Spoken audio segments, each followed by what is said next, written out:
OK, donc la séance d'aujourd'hui, comme je l'ai dit, va porter sur les évaluations. Alors, quand on parle d'évaluation, il ne faut pas penser juste aux examens à grand tirage, les examens de fin d'année, non. Ici, on parle d'évaluation formative, c'est-à-dire que c'est des évaluations qu'on inclut dans notre contenu pédagogique afin d'améliorer sa présentation auprès des étudiants, auprès des apprenants. Et donc, c'est fait sous forme des questionnaires, ça peut être des QCM, des questions ouvertes, mais qu'on soumet aux étudiants et il peut traiter seul à la maison. Il a son ordinateur, donc il répond aux questions. Mais ce qu'il faut que quand il répond à une question, il faut qu'il ait un feedback. Une question lui est posée, il a répondu, mais ce n'est pas l'enseignant qui va lui donner la réponse. Il faut qu'il puisse avoir la réponse immédiatement en ligne. Et donc, c'est à cela qu'on va travailler. Comment élaborer une telle évaluation, un tel suivi, de sorte que quand l'étudiant répond à une question, il puisse avoir sa réponse immédiatement. Et quand on le fait, il doit pouvoir le faire plusieurs fois. On lui soumet un exercice. Peut-être on peut même noter sur 10, par exemple. Et quand il répond aux questions la première fois, il peut se rendre compte qu'il a 3 sur 10. Et là, il reconnaît que ce n'est pas bon, c'est-à-dire qu'il n'a pas bien répondu aux questions. Et évidemment, il va reprendre, il faut lui donner la possibilité de reprendre les questionnaires. C'est pour s'entraîner. Il va reprendre. Et forcément, en reprenant, il améliore voilà, son niveau de connaissance. Peut-être à là où il a dit oui, et puis on lui a dit c'était faux, il sait que c'est pas oui, c'est que c'est non. Et donc là, il apprend quelque chose. De sorte qu'à un moment donné, il va pouvoir avoir 10 sur 10. Bien, la 10 sur 10, il sait que sur cette partie-là, il a vraiment compris voilà, l'essentiel. Et nous, en tant qu'enseignants, c'est-à-dire qu'on conçoit également des questionnaires dans ce sens, de sorte que ça puisse balayer tout le contenu qu'on a donné. C'est quoi à ce niveau? C'est important dans la mise des cours en ligne. Il y a un aspect très important, souvent qu'on occulte, c'est-à-dire qu'on veut faire un cours en ligne et puis peut-être on envoie les supports aux étudiants, d'accord, mais on envoie le support, mais il faut également leur envoyer voilà, les savoir-faire qu'on vise. C'est-à-dire que l'étudiant, on lui met un cours, mais qu'est-ce qu'il doit retenir? Quels sont les éléments clés du cours? Et donc, on doit lui donner, on doit énumérer clairement les savoir-faire du cours avant même qu'il ne commence le cours. Et on doit lui donner. On doit lui dire, bon, à la fin de ce cours-là, l'étudiant doit être capable de, et puis on doit énumérer clairement. On les donne, et puis donc il a ça avant même de commencer. Donc, ça peut être, ne serait-ce que ça, déjà quand il finit, il peut déjà s'évaluer. Quand il va prendre ça, il va dire, mais on m'a dit qu'à la fin du cours, il doit être capable de ça. Est-ce qu'il sait faire ça? Ah non, il ne sait pas. Ah, donc, c'est qu'il va retourner dans le cours. Mais s'il n'a pas ça, ouais, que bon, il a fini, mais il ne sait pas, il est un peu dans la lumière, c'est pas intéressant. Donc, c'est important que dès le début, qu'on associe ça à notre support. On lui donne le support, mais en même temps, il faut qu'il sache à la fin du cours ce qu'il doit retenir. C'est ce que ça c'est bon. Et donc, et c'est par rapport, quand ça c'est clairement établi, ça fait que dans l'évaluation formatique qu'on fait en sorte d'inclure ces éléments-là, de les viser, puisqu'on va poser des questions. Donc, on va viser ces savoir-faire-là dans les questions qu'on pose. Si il reconnaît, peut-être qu'il doit connaître les grands courants de la psychologie. Donc, si à la fin, il doit retenir ça, donc, mais il va faire une question dans ce sens pour dire, bon, donner quelques courants de la psychologie, donc donner 3 grands auteurs de la philosophie et de la psychologie. Donc, forcément, dans ces questions-là, je les élabore en tenant compte des savoir-faire que j'ai moi-même donné. Je dis qu'il doit savoir faire ça. Donc, mais je vais poser une question pour voir, moi-même pour tester déjà, est-ce que les points que j'ai énumérés là, est-ce qu'effectivement, il peut répondre à ces points-là. Donc, quand on fait comme ça fait que l'étudiant lui-même, il se sent rassuré. C'est-à-dire quand il ressort au début, après, il a fait le cours. Donc, mais c'est que ça, il peut savoir si, voilà, il est prêt ou pas. Et donc, c'est dans ce sens-là qu'on va élaborer les évaluations formatives. Comme il a dit, il ne faut pas penser aux examens qu'on va faire à la fin de l'année. Non, c'est pour enrichir notre cours, pour améliorer notre cours. De sorte que l'apprenant, voilà, il soit plus à l'aise, je dirais. Il se sent vraiment voilà, intéressé, il sait exactement ce qu'il vise. Donc, c'est important de lui dire ça clairement avant le cours. Lui donner clairement les savoir-faire qui sont visés. Et si c'est sur base également qu'on élabore les évaluations formatives qu'on va lui donner. On fait en sorte de viser ces éléments-là. Alors, concrètement, alors, comment est-ce qu'on va élaborer ces évaluations-là? Pour les élaborer, on a besoin d'un outil. cet outil-là, on l'appelle Microsoft Forms. Voilà. Forms, c'est une application, mais elle ne s'installe pas comme Teams. Ouais, Teams, on a dû l'installer sur notre ordinateur. Mais Forms, on ne l'installe pas. Voilà, Forms, ça ne s'installe pas. C'est une application web. Vous l'avez sur la plateforme et puis bon, on l'utilise comme OneDrive. Et donc, pour y accéder, donc ce sera la même procédure comme pour accéder à OneDrive. Donc, ce qu'on fait, on va sur... donc ici, je vais déjà fermer ça.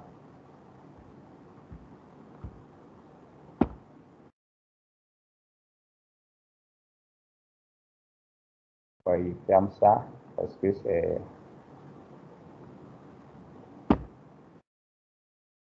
ce que je viens de faire avec le jeu.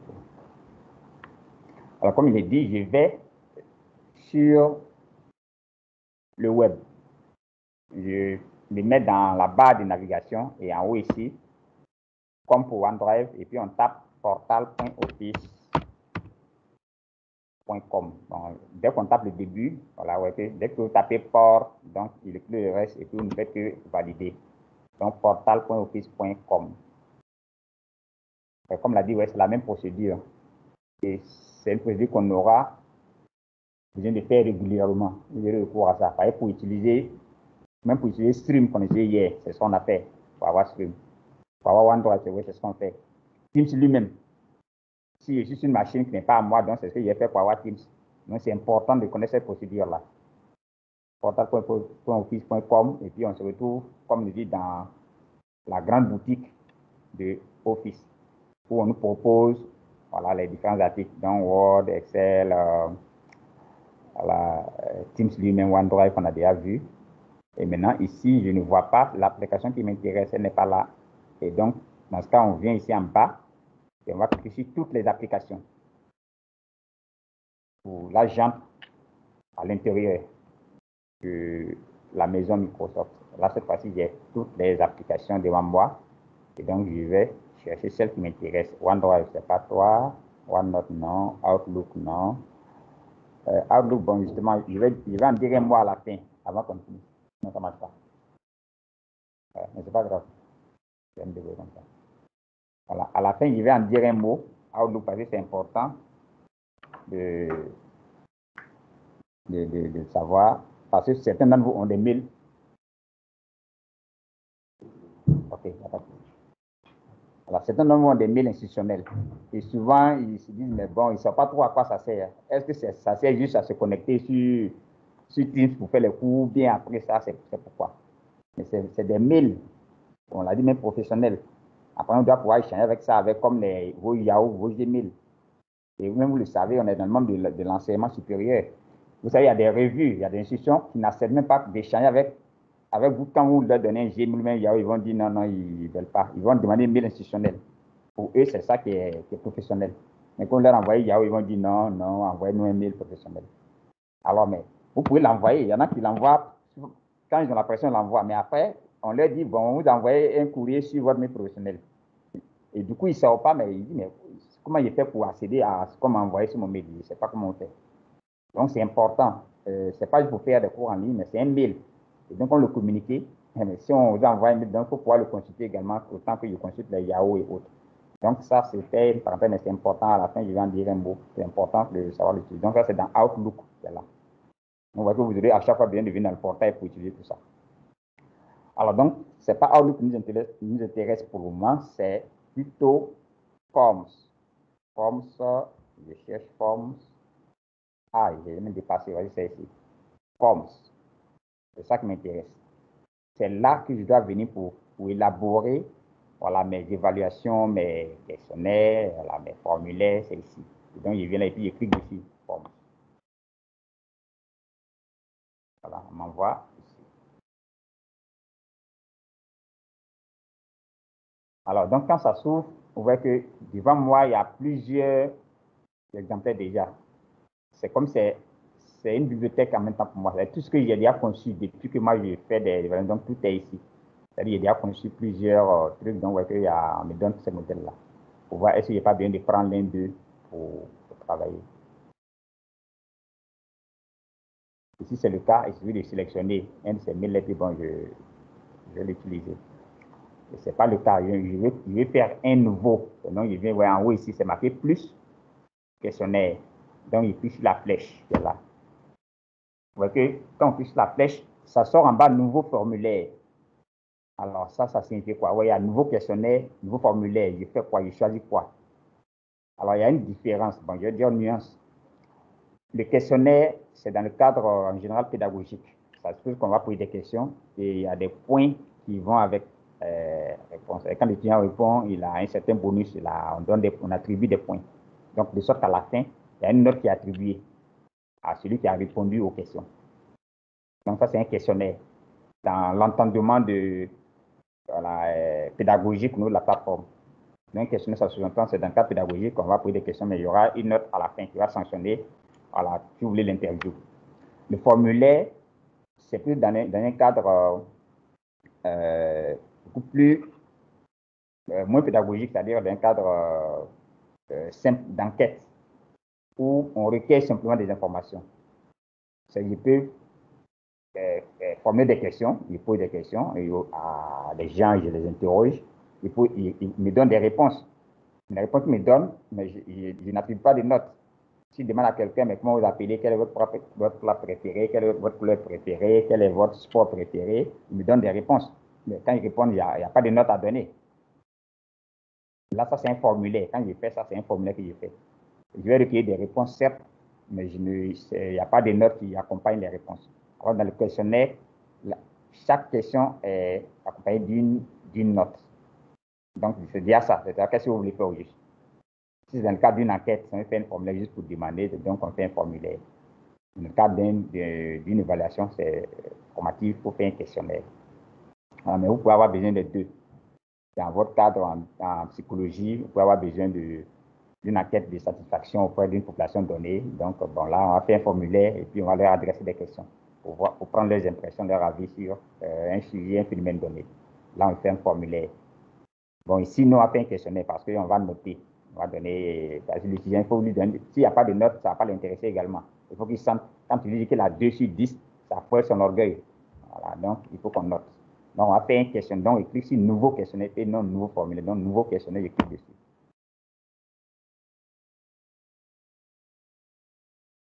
Et il va m'ouvrir, justement,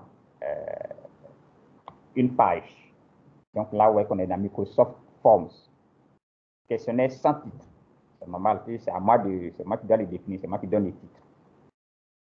Sans titre, donc je clique ici et je clique sur sans titre. Et donc, il me donne la main et je vais mettre le titre. Donc, comme je l'ai dit, c'est pour faire juste un quiz. Voilà, donc, on va l'appeler quiz 1. Maintenant, quiz 1. Donc, c'est le titre de mon questionnaire. En même temps, il me propose d'associer une image. C'est facultatif, hein, je peux laisser comme ça, c'est mon titre, mais on a dit tout ce qui est web, il faut rendre ça joli, dynamique, il faut que ce soit attrayant. Donc, tout ce qu'on peut faire pour apprendre, il ne faut pas hésiter.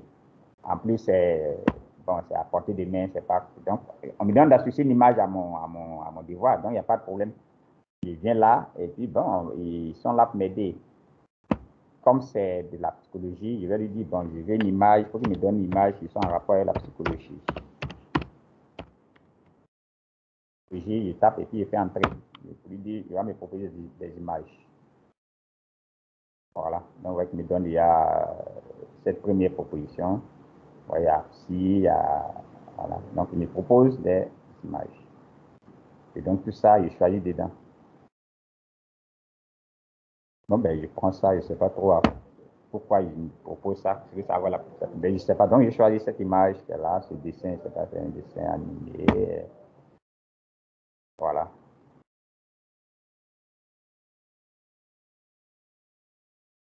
Ah, il ne prend pas en charge ce type de truc, donc dommage. D'accord, je prends ça. Si. Alors, je prends 6 et j'ajoute. Donc, l'image va charger. Voilà. Bon, tout ça, ouais, que c'est pour. Il a pris le don d'associer des images à mon devoir. Donc, puis 1, voilà, si. Après, entrer une description. Donc, mon devoir, je vais mettre une description. Répondre.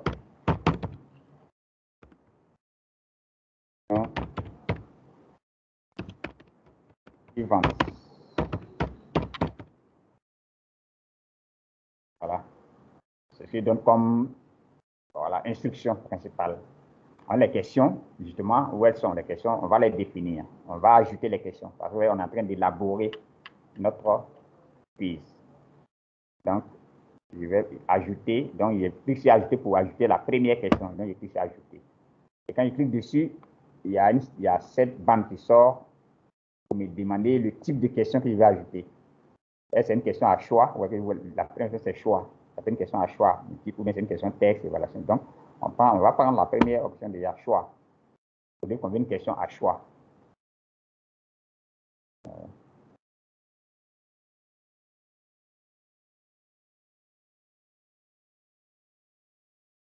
Voilà, donc déjà, je donne la question.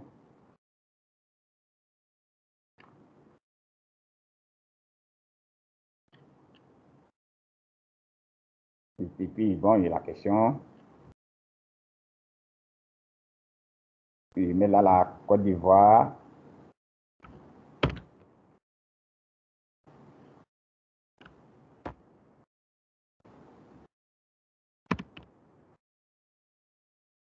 Compte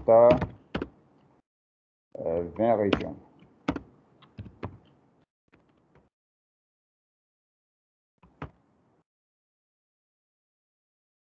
OK, donc, c'est une affirmation.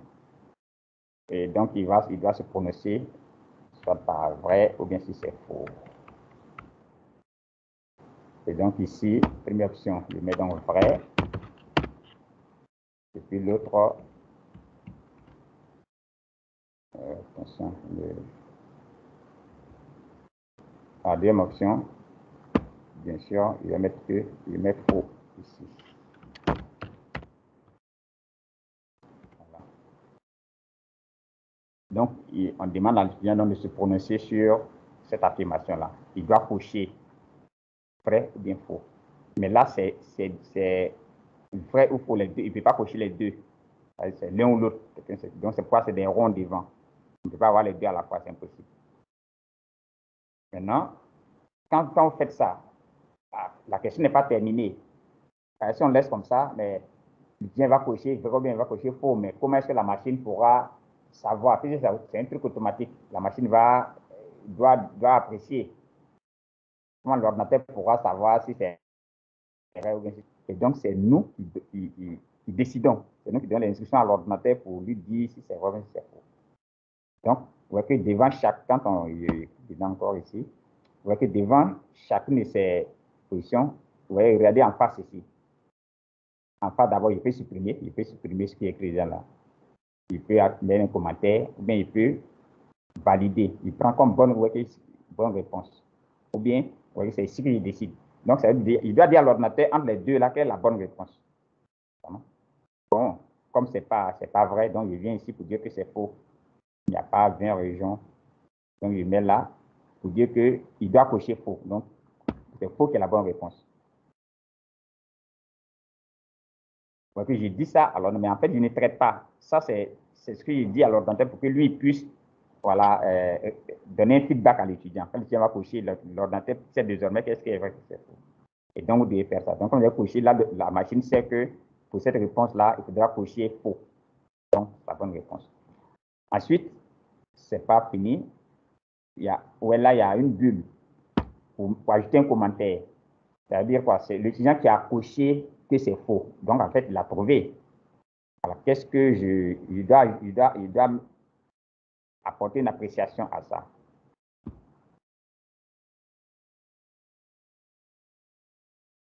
Voilà. S'il a coché que c'est faux, donc il a trouvé. Donc, il doit mettre peut-être bravo. Donc, quand il va corriger ça, bravo. Donc, il sera rassuré, il sera content. Ah, bon, j'ai trouvé. Mais en même temps, pour l'autre aussi également, il faut une appréciation. C'est-à-dire, s'il ne trouve pas, celui qui dit que c'est vrai, mais d'accord, il ne faut pas juste dire qu'il n'a pas trouvé, mais donc on peut mettre un commentaire pour lui aussi. Voilà, donc lui, on va lui dire mauvaise réponse.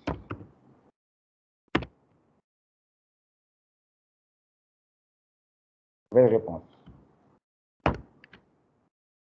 Donc, quel que soit le choix fait par l'étudiant, donc il faut qu'il y ait un avis, il faut qu'il y ait une appréciation. Si c'est bon, il faut l'encourager. Si ce n'est pas bon également, bon, mais il faut lui montrer que ce n'est pas bon. Et bon, vous êtes psychologue, donc on doit éviter également tout ce qui peut le frustrer. Il faut éviter des commentaires frustrants. Le but, c'est de l'encourager. On veut l'amener à adhérer à notre message, à apprendre, à aimer ce qu'on lui enseigne. Alors, donc, une fois qu'on a fini de faire ça, voilà, donc la question, on peut estimer, voilà, elle est terminée. Non, elle n'est pas terminée parce qu'il manque juste le barème, les points. On l'a fait, on va se dire, mais elle est sur combien de points? Comme c'est un questionnaire que j'ai fait, donc je vais dire, bon, ça par exemple, je l'ai trouvé, bon, 2 points. Donc, je vais mettre 2 points. Après, je continue, vous voyez que là, il y a, la fenêtre n'est pas stable.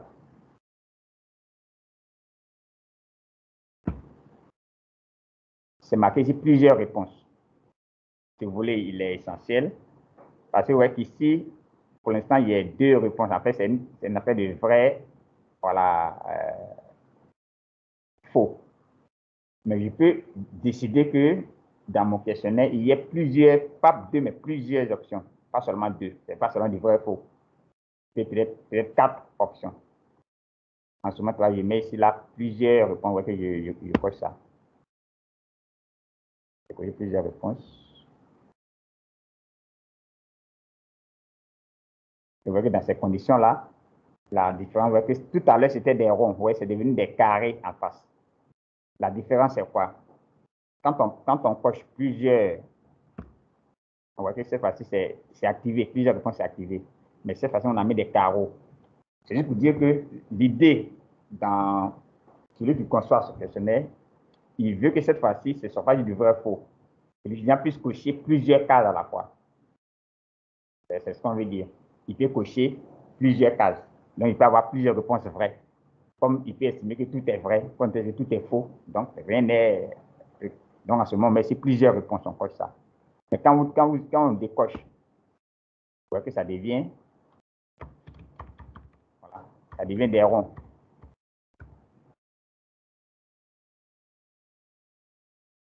Ouais, c'est des ronds, parce qu'on a coché, ce ne sont plus des carrés. Donc, quand c'est des ronds, l'étudiant sait qu'il a un seul choix à faire. Il ne peut pas faire 2. Mais il peut se tromper, mais il sait qu'il ne peut pas cocher 2. C'est vrai qu'à ce niveau-là, on peut faire plusieurs ronds. Si après ça, il peut décider d'ajouter une option encore. Donc, il peut décider d'ajouter une autre option, il a ajouté. Il y a un 3e rond cette fois-ci. Ainsi de suite, s'il veut qu'il y ait 4 voilà, options, donc il peut ajouter. Mais seulement, comme c'est des ronds, mais ça signifie que l'étudiant il va faire un seul choix. Même s'il y a 5, il sait qu'il y a une seule bonne réponse. C'est ce que ça signifie. Voilà. Donc, si c'est ça dans mon entendement, c'est comme ça qu'il fait. Il doit élaborer dans ce sens-là. Mais si par contre, j'estime qu'il peut avoir plusieurs bonnes réponses, en ce moment, au niveau du questionnaire ici, comme on l'a dit, voilà, on met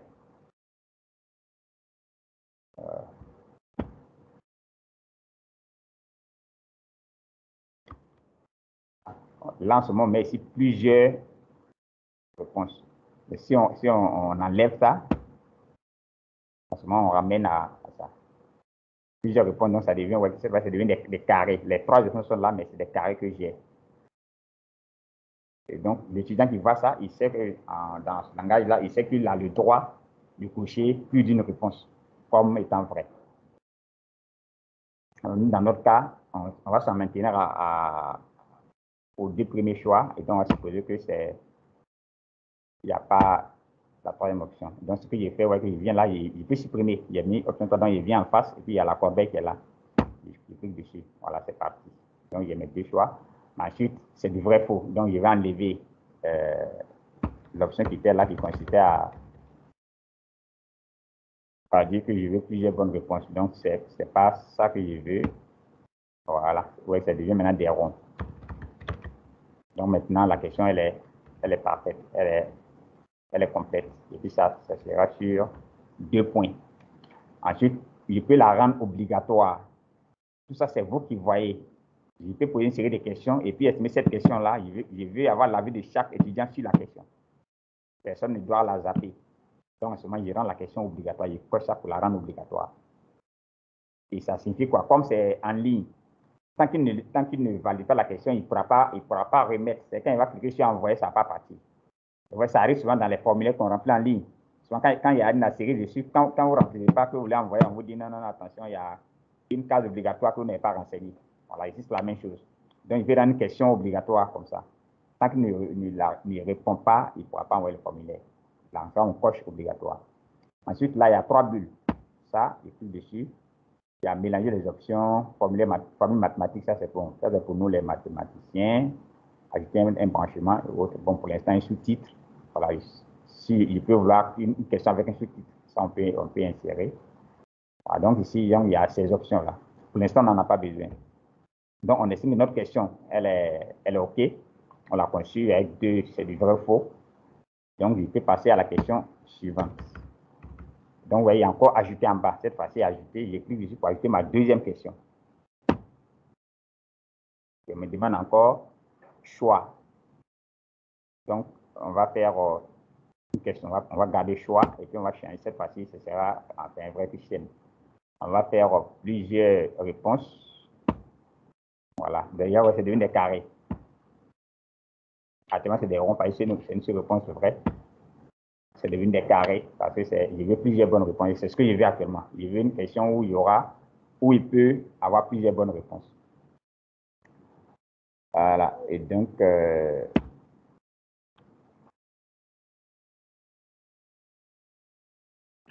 oui. Ici, je mets juste grand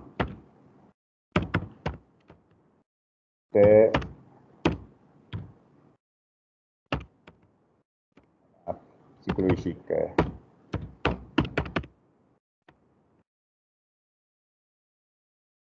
Voilà, donc, je me coche des grands auteurs psychologiques.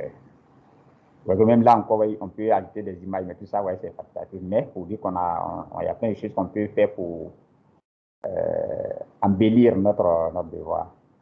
Alors, donc ici,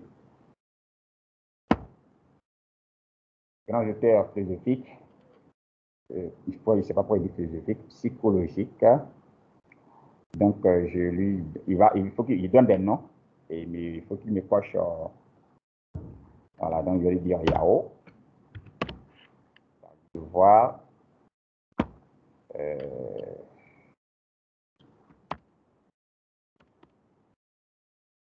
Ensuite, j'ajoute une autre option.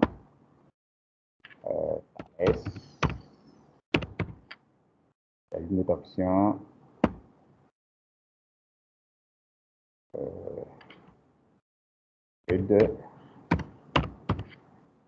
Je peux ajouter autant que je veux.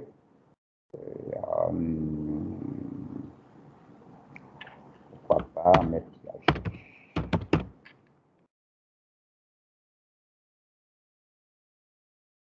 Voilà, donc ça fait au moins 5 options.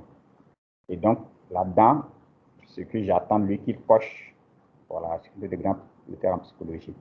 Et comme il est dit, la machine ne sait rien. Tout ce que je mets, la machine ne sait rien. Donc, il ne faut pas compter sur elle pour dire à l'étudiant s'il a trouvé, s'il n'a pas trouvé. C'est nous qui donnons l'instruction à l'ordinateur. Et donc, c'est ce qu'on a fait maintenant. On a fini de faire ça. Donc, maintenant, il faut qu'on dise qu'est-ce qui est vrai, qu'est-ce qui est faux. Et donc, notamment, donc, on coche, voilà, on coche les bonnes réponses. Donc, on vient là, si j'estime que ça c'est vrai, donc je coche pour dire, bon, c'est une bonne réponse. Je coche ça, je lui dis, bon, c'est moi qui décide ça. Que bon, s'il dit Piaget, donc je vais dire contre qu'il a fait une bonne réponse. Je vais aussi considérer que s'il dit faux, bon, je vais accepter ça comme bonne réponse. S'il dit Thalès, bon, non, je ne vais pas accepter. dit par là, bon, oui, je vais accepter. Donc, bon, si dit Yahoo, il n'est pas accepté, donc voilà, je vais accepter les trois bonnes réponses, je vais accepter, les voici, il est possible. Donc, la machine sait maintenant quelles sont les bonnes réponses. Oui, sinon, s'il ne coche rien, la question n'aura pas de sens. Alors, après, une fois que ça c'est fait, ouais, je peux ajouter encore des commentaires. Comme tout à l'heure, ouais, ici, je peux mettre un commentaire. Voilà, et puis dans super. Celui qui met ça, il dit voilà, si tu as ça, il dit c'est super. Là également, il peut ajouter des commentaires. Et pareil pour les mauvaises réponses aussi. Si ce n'est pas, le cas, si celui qui met que Yahoo, c'est un grand truc ici. Voilà.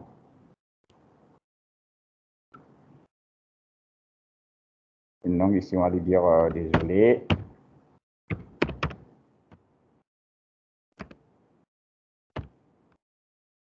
Voilà. On va dire revoir votre cours.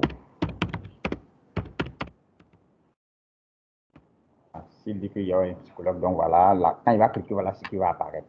Donc, il peut faire ça pour chacune de ces options-là, il peut faire ça. Et après, quand tout ça c'est OK, ouais, donc il précise, hein, ouais, si on a les carreaux, parce qu'on a pris l'option plusieurs réponses, ça signifie qu'on peut avoir plusieurs bonnes réponses. C'est pas des carrés. Et on peut en ajouter autant qu'on veut. Voilà, après, bon, lui, il a mis 2 directement parce qu'il a mis 2 points parce que la question précédente était 2 points. Quand comme ça, il reconduit le nombre de points de la question précédente. Mais évidemment, nous, on peut changer. On peut mettre, lui a mis 2 points, il peut mettre 3 points. Pourquoi pas? Je vais mettre ce que je veux. Alors, maintenant, la question, il peut la rendre obligatoire ou pas, c'est moi qui décide. Donc, si j'estime que c'est bon, je peux laisser comme ça. Et bon, ben, on va passer à la question suivante. Donc, cette question, on va la donner. Donc, je viens ici, et puis, je vais ajouter une autre question. Donc, on a déjà vu deux types de questions de QCM. Donc, ça peut être à du vrai faux, ça peut être avec une seule bonne réponse, bien plusieurs bonnes réponses. On a vu les deux cas. Cette fois-ci, on va prendre texte. Donc, on veut une question de type texte. Ça signifie quoi? Que la réponse doit être une réponse ouverte. Ce n'est pas une question de cocher ou non. Il doit rédiger clairement une réponse. Donc, on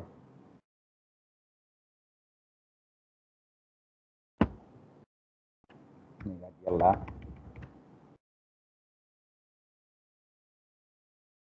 Donc, je lui dis donc qui est le père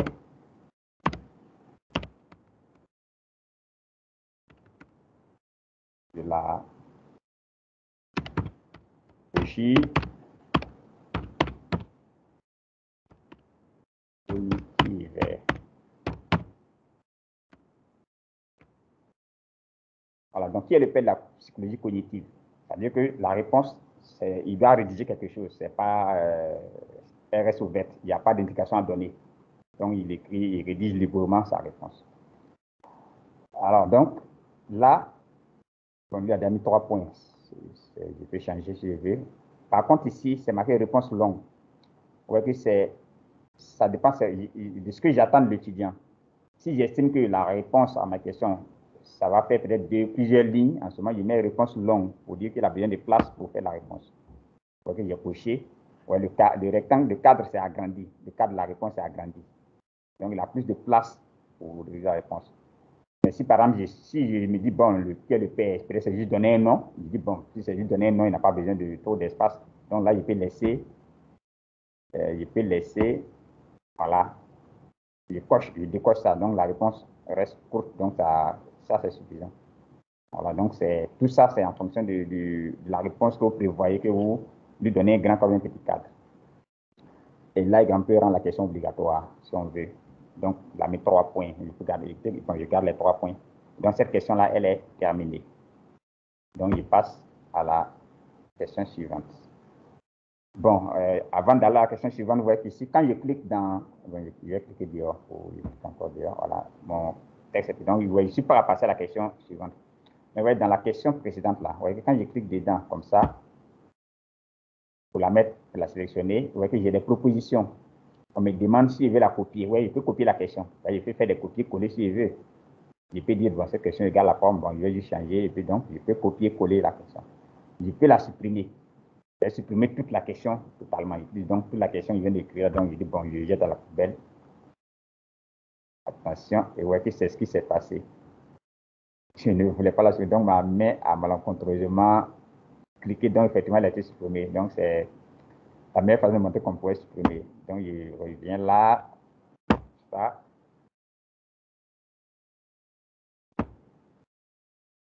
Voilà. Donc, on avait dit R, I, O. Voilà. OK, on était là. Voilà, donc, c'était pour dire que effectivement, si vous cliquez sur la poubelle, vous supprimez toute la question. C'est ce que j'ai fait malencontreusement. Ensuite, il y a des flèches. Vous voyez que j'ai pu détailler la question vers le haut. Vous voyez, la question, je les rédige. Après, je peux dire non, cette question-là, je ne veux pas qu'elle soit la troisième, je veux qu'elle soit plutôt la deuxième, ou bien qu'elle soit la première. Donc, je peux cliquer sur la flèche pour la faire monter. Voilà. La flèche, voilà, elle monte. Donc, vous voyez qu'elle se trouve en première position. Si elle fait la psych cognitive, vous voyez qu'actuellement, c'est une question numéro 1. Comme je peux la faire descendre, donc, voilà, elle devient la question 2. Voilà, tout ça, j'ai cette possibilité-là d'arranger ça comme je veux, avec ces éléments-là. Donc, je redescends. Donc, ouais, ça, c'est devenu une question 3 maintenant. Donc, je dois continuer. Je vais ajouter une quatrième question. Donc, je clique sur Ajouter. On a ajouté une question de type texte, une question ouverte. C'est-à-dire, vous voulez que la réponse soit rédigée voilà, dans un texte libre. Donc, ça, c'est question texte. Après, la question évaluation. Ce genre de questions, c'est on demande un avis. C'est une question d'appréciation. Voilà. On peut dire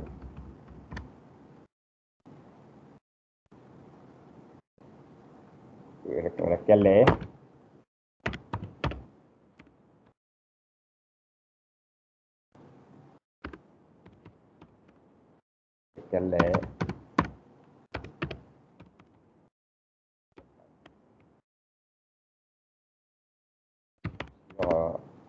cette formation.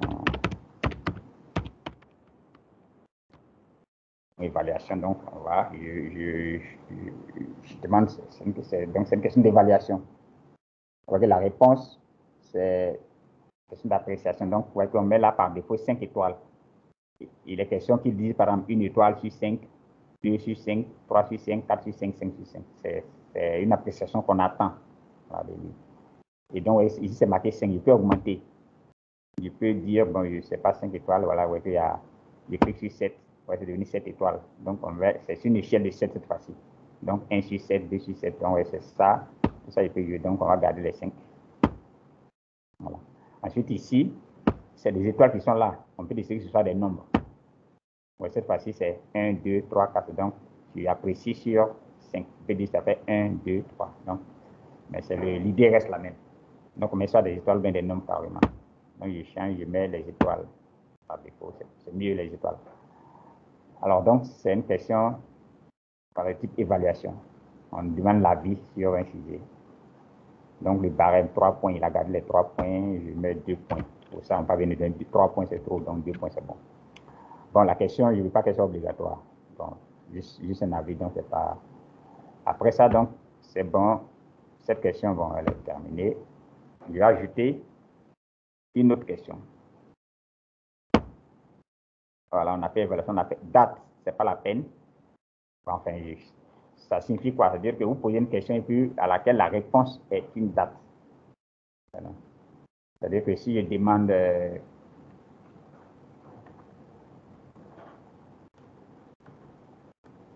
voilà, la date anniversaire de l'indépendance de la Côte d'Ivoire, par exemple. Donc voilà, je tape ça ici. Je mets ça là. Quelle est la date de l'indépendance de la Côte d'Ivoire? Vous voyez que la réponse est une date. Et donc, le cadre sera, vous savez qu'ici, il y aura le calendrier. Donc, il va cliquer sur ça et on va lui sortir de façon automatique un calendrier pour lui demander de choisir une date. Voilà, c'est juste pour ça. C'est-à-dire on attend une date comme réponse à notre question. Donc, on met la question, puis là, la réponse sera une date. Et là, la machine est informée que c'est une date qu'on va donner. Donc, il va proposer un calendrier pour que je choisisse la date dedans. Mais bon, nous, on ne va pas poser une question de ce genre, donc ce n'est pas la peine. Notre question, on la supprime cette fois-ci. Cette fois-ci, c'est supprimée de façon volontaire. Donc, une autre question, il vient là, il va ajouter une autre question. On a fait évaluation aux dates. On a vu qu'on peut faire, mais on ne va pas faire. On n'est pas, c'est au primaire qu'on demande des dates comme question. Enfin, on pose une question. Ici, il vient là. Il y a deux types de questions. Il y a classement, il y a Likert. Likert, il a fait un commentaire dessus. Ça, c'est un peu comme la question précédente où on demande votre avis sur une situation donnée. Likert, ça, c'est en général, on peut donner votre avis sur plusieurs aspects à la fois. Comme je l'ai dit, on peut, par exemple, quelqu'un arrive et peut-être on fait une interview et puis on dit, bon, vous êtes enseignant à l'université Félix Boigny, on voudrait votre avis voilà, sur l'aspect pédagogique, par exemple. On vous demande de donner votre avis sur l'aspect pédagogique. Vous êtes là, vous allez faire, vous allez donner un avis. Vous allez dire, bon, pédagogie, bon, 3 sur 5. Ensuite, on vous dit, bon, ensuite, sur le plan institutionnel, sur le plan administratif, qu'est-ce que vous pensez du fonctionnement? Vous allez donner. Ensuite, sur le plan voilà, matériel, donc, au même individu, donc, on demande son avis sur plusieurs aspects à la fois. Et donc, on va faire l'enquête, donc, à chaque individu, donc, il y aura ces réponses-là. Quand on veut faire un truc de ce genre, donc, il faut prendre les quêtes. Et ça se fait sur les tableaux. Voilà. Alors, donc ça, on n'a pas besoin. Donc, mais il vient là dans fichier. Ça, par contre, dans le domaine pédagogique, on en a besoin. Donc, question de type chargement de fichiers. Donc, je clique sur ça. Ça veut dire quoi? Ça veut dire que je vais poser une question. Par exemple, je peux demander de rédiger, de faire un exposé. Pardon, je vais demander de rédiger quelque chose, une dissertation sur un sujet donné. Et je veux que qu'on me rende la production sous forme de fichiers. Ils vont rédiger, soit ils saisissent, et puis bon, ils doivent m'envoyer les fichiers. Et dans ce cas-là, il prend ce type de questions. Ou bien, je peux lui dire de rédiger librement à la main sur une feuille, et après, il prend une image et puis m'envoie la photo de ce qu'il a saisi. Et là, moi, je corrige. Donc, ça, c'est pour ce genre de questions-là. Donc, j'ai fait OK. Enfin, on m'avertit que le dossier sera dans OneDrive, les fichiers seront là-bas, OK. Donc, de façon automatique. Donc, tout ça, il dit OK, c'est compris. Oui. Voilà. Et maintenant, on me demande de donner la question.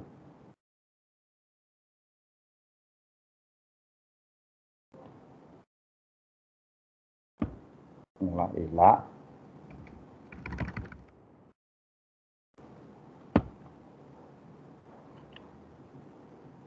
voilà, ici, comme j'attends une production beaucoup plus importante, vous voyez, ça, c'est différent des questions ouvertes où on a demandé juste et puis dire quelqu'un ici, on veut qu'il fasse peut-être une dissertation vraiment. Le contenu est important.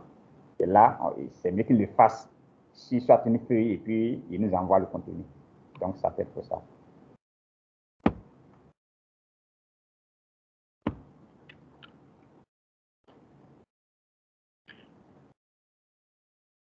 Voilà, donc ici, je peux peut-être lui demander, voilà les différents.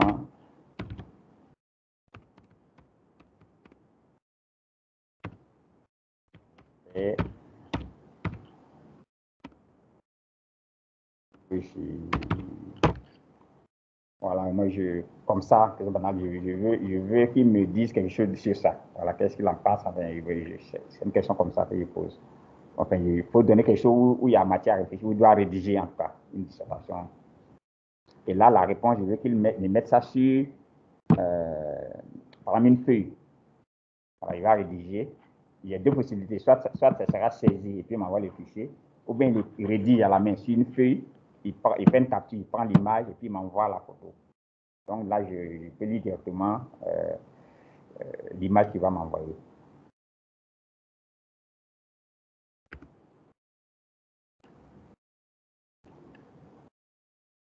Donc, je fais ça et puis donc, ben,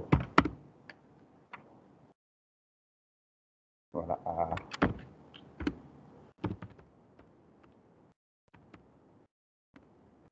forme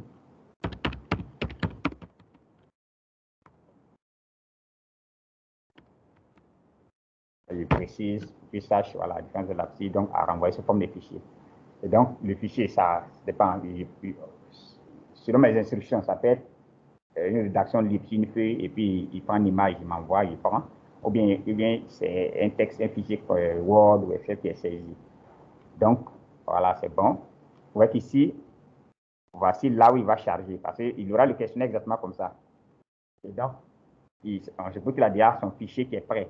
Donc, il va cliquer sur charger le fichier. Et donc, l'ordinateur va lui ouvrir une fenêtre qui va lui permettre de charger effectivement le fichier réponse. Et donc, ça sera là. Mais par contre, moi, en tant qu'enseignant, je dois lui imposer certaines. Il faut fixer les règles. Il peut par exemple dire que j'ai un seul fichier. Il ne faudrait pas que la réponse soit en plusieurs fichiers. Il ne faudrait pas qu'il m'envoie 3 fichiers juste pour répondre à ça. Il s'arrange de sorte que ce soit un seul fichier. Donc, avec ça, il peut dire, bon, un fichier, 2 fichiers, mais voilà, il peut imposer. Donc, je peux lui dire non, je veux la réponse en un fichier. Alors, ensuite, la taille du fichier. Tout ça, il peut imposer. Ouais, le minimum, c'est 10 mégas. 100 mégas, il va introduire. En général, 10 mégas, c'est bon parce que pour un fichier, c'est rare que la taille d'un fichier, enfin, classique, là, même fasse 1 méga. Très souvent, c'est des kilo-octets, ça ne vaut pas 1 méga-octet. Donc, jusqu'à 10 mégas, c'est largement suffisant. Mais en cas de doute, bon, je peux mettre à 100 pour être sûr que, bon, quelle que soit la taille, ça passera pas.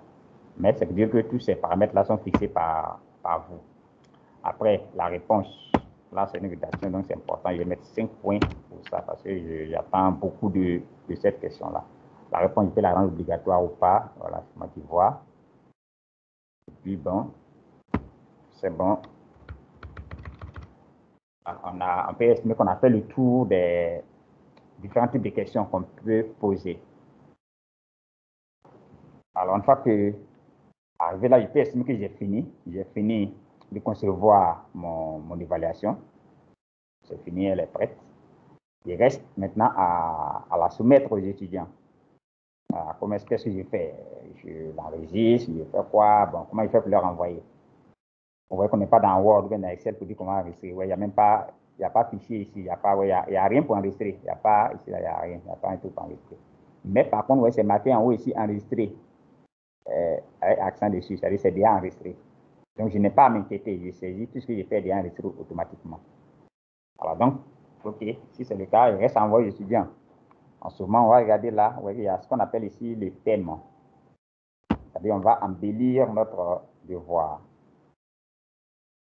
C'est-à-dire, je peux faire là-dessus. Donc, dans le thème, je peux choisir peut-être de mettre quelque chose comme ça. Ça fait l'espace. Voilà. Ça, c'est pour donner du décor, du relief à mon tour. Donc, je vais prendre ça. Ouais, il faut faire ça. Du bleu autour, ouais, ça fait, c'est plus chic, quoi. Donc, je prends ça. Comme ouais, ça, c'est des thèmes, c'est pour décorer. Ensuite, tout ça, c'est important. Ce qu'il me faut, mais je dois ensuite attribuer mon devoir, mon évaluation. Je dois l'adresser aux étudiants. C'est pour ça que j'ai besoin de savoir comment est-ce que je l'attribue. Dans quel cadre d'abord? Est-ce que c'est une évaluation? On vient de concevoir un devoir. Ensuite, il me dit, mais ce que je viens de faire là, est-ce que c'est un devoir? Est-ce que c'est une évaluation sommative ou bien formative? Est-ce que ça va entrer dans le cadre des exercices d'entraînement de l'étudiant ou bien ça va faire l'objet d'une évaluation avec une note? Et donc, c'est dans les paramètres que je vais prendre ces décisions-là. Donc, je clique sur les 3 points qui sont là, ouais, les 3 points ici, les 3 points qui sont là au bout. Je clique dessus, 3 points. Puis ensuite, je clique sur paramètres. Vous voyez qu'il y a les paramètres qui s'ouvrent. Moi, là, comme ça. Alors, on vous dit qui peut remplir ce formulaire. Donc, vous voyez que c'est déjà, vous devez décider qui peut remplir. Voilà, sur les membres, donc, c'est des options qu'on peut changer. Alors, mais une option qui est importante ici pour nous, concernant le cadre entraînement, c'est-à-dire le cadre formatif, ouais, qu'on demande enregistrer le nom. Voilà. Parce que tout dépend des types de formulaires. Je peux vouloir faire une enquête, il peut dire anonyme. Ça peut arriver quand on veut des avis, mais on ne veut pas savoir qui a dit quoi. Donc, il dit non, c'est pas bien enregistré le nom. Chacun répond de façon anonyme. Donc, j'aurai des réponses, mais je ne saurais pas qui a dit quoi exactement. Ça peut arriver qu'on veuille faire une enquête dans ce sens-là. On veut des réponses, mais on n'a pas envie de savoir qui a dit. Voilà, donc j'enlève ça, donc il n'y aura pas les noms. On sait si c'est un cas d'un devoir, forcément, pour des noms. Mais ce n'est pas ici, donc c'est coché. Ensuite, la case qui est en dessous, une seule réponse par personne. Ça, c'est important. C'est ici qu'on va décider si c'est une évaluation sommative ou bien une évaluation formative. Si c'est une évaluation sommative, c'est-à-dire qu'on veut une note de suite, évidemment, il faut une seule réponse par personne. L'étudiant ne peut pas donner deux réponses, il ne peut pas rendre deux copies. Quand il a répondu, s'il a répondu, quand une fois qu'il a rendu, c'est fini. En ce moment, on garde ça, on laisse ça cocher. Une seule réponse par personne, il ne peut pas répondre deux fois. Quand il a répondu à tout, quand il a envoyé son devoir, c'est fini, il attend sa note. Mais si j'estime que c'est dans le cadre d'une évaluation formative, évidemment, je décoche ça. Je dis non. L'étudiant il a le droit de répondre plusieurs fois le questionnaire. Il fait une première fois. Et puis, comme il l'a dit, il a 2 sur 10. Là, lui-même reconnaît qu'effectivement, il a fait faux à plusieurs questions. Voilà. Là où il a dit oui, et puis on a dit que c'est faux, donc il sait qu'il fallait dire non. Et donc là, en ce moment, il est en train d'apprendre. Tout de suite, il apprend parce qu'il a la réponse tout de suite. Il a coché non, et puis la machine a dit non, et que c'est pas ça. Donc, il vient d'apprendre qu'il fallait cocher le contraire. Après, là, ça, je n'ai pas trouvé. Donc, du coup, à l'issue du quiz, juste après, l'étudiant tout seul, il a une appréciation de son niveau réel. Et donc, c'est pour lui permettre de reprendre. Et donc, quand il a fini 2 sur 10, donc, ouais, ça va même l'amuser. Lui, ça devient comme un jeu. Il va dire, ah, d'accord, il y a 2 sur 10. Ok, donc, il reprend le questionnaire. Et donc, si on a coché, il ne pourra pas reprendre. On va lui dire, non, non, tu as déjà répondu. Et comme ce n'est pas coché, on va lui proposer même de reprendre. Donc, il va reprendre cette fois-ci. Si tout à l'heure, il a eu 2 sur 10, c'est si cette fois qu'il va prendre, il n'aura pas 2. Il va forcément, il va tirer des leçons de ses erreurs de tout à l'heure. Il va peut-être avoir 5 sur 10. Même à 5, il ne sera pas satisfait. Il va dire, non, mais ce n'est pas normal. Donc, à un moment donné, il va avoir 10 sur 10. Et quand il aura 10 sur 10, ouais, il sera satisfait. Et ça veut dire qu'il a vraiment assimilé toutes les notions qui étaient concernées là. Il les a assimilées, il les a comprises. Et c'est ça qu'on vise. C'est comme pas d'évaluation formative. Donc, il faut lui permettre de s'améliorer, de s'entraîner tout seul. Et donc, c'est dans ce sens-là que ça s'est fait. Donc, ça, on ne coche pas. Si on veut vraiment faire une évaluation formative, on ne coche pas. Et on envoie. Et il peut faire 10 fois s'il veut. Il peut faire même une semaine après. Il peut refaire le quiz juste pour ça, c'est pour s'entraîner. Et en général, ils aiment ça. C'est ludique. C'est comme tout ce qui est, vous savez, les enfants, tout ce qui est ludique, ils aiment tout ce qui est vers la jeu, là, ils aiment ça. Et donc, en apprenant, il se rend compte qu'il est en train de jouer, bon, voilà, ça l'amuse. Donc, il faut lui permettre effectivement de s'entraîner à faire le quiz plusieurs fois. Il sait qu'il a 2 sur 10, mais ça ne lui fait pas peur parce qu'il sait que c'est une note qui ne sera pas prise en compte. OK, donc, on laisse, de façon qu'on dirait que c'est à titre formatif. Donc, on va pas cocher. Ensuite, on vient là, option de réponse, accepter les réponses. Ça, c'est coché, c'est normal. Mais si on décolle, mais si on ne va pas faire un quiz pour refuser les réponses. Donc, exactement. Mais c'est dans quel cas on peut décocher. On peut décocher, c'est-à-dire on peut essayer de refuser les réponses si on accorde un délai. Ouais, c'est-à-dire qu'on peut estimer que, bon, j'ai laissé le quiz, ça fait bien faire, moi, j'ai laissé. À un moment donné, je peux décider que, bon, maintenant, c'est bon, je ne prends plus de réponses. C'est en ligne, parce que je ne vais pas aller retirer, c'est en ligne déjà. Donc, je peux venir là, je prends mon truc et puis je décoche. À partir de cet instant, tous ceux qui vont vouloir appliquer, c'est-à-dire qui vont vouloir répondre, les réponses seront rejetées. On va leur dire que c'est plus possible de répondre. Donc, c'est pour ça. Donc, ici, on garde ça. Ensuite, je peux paramétrer. Il peut avoir une date de début. Ça, j'ai soumis, mais je veux que ce quiz-là, enfin, il soit ouvert à partir de. Il peut être là, mais il ne peut pas répondre. Donc, ce sera à partir. Donc, il met une date de début. Voilà, date de début. Donc, je me propose de la date, et puis à 1 heure en même temps. Donc, il y a une date, et puis 1 heure, et ça, ouais, je peux mettre une date à la future, avec 1 heure bien précise. Évidemment, il y a une date de fin. Voilà, il faut aussi préciser. Voilà. Si c'est dans le cadre d'une évaluation sommative, ouais, là, il vient me poser. Donc, ce sera le même jour, peut-être de 12h à 12h15, voilà, ça fait 15 minutes. Si je veux que ce soit 30 minutes, donc je change l'heure qui est là. Voilà, je te dis de 12h à 12h à 13h, par exemple. Voilà, 12h à 13h, ça fait 1 heure. En ce moment, c'est précis. Ça va commencer à midi, ça s'arrête à 13h. Donc, tout ça, je peux paramétrer selon mes besoins.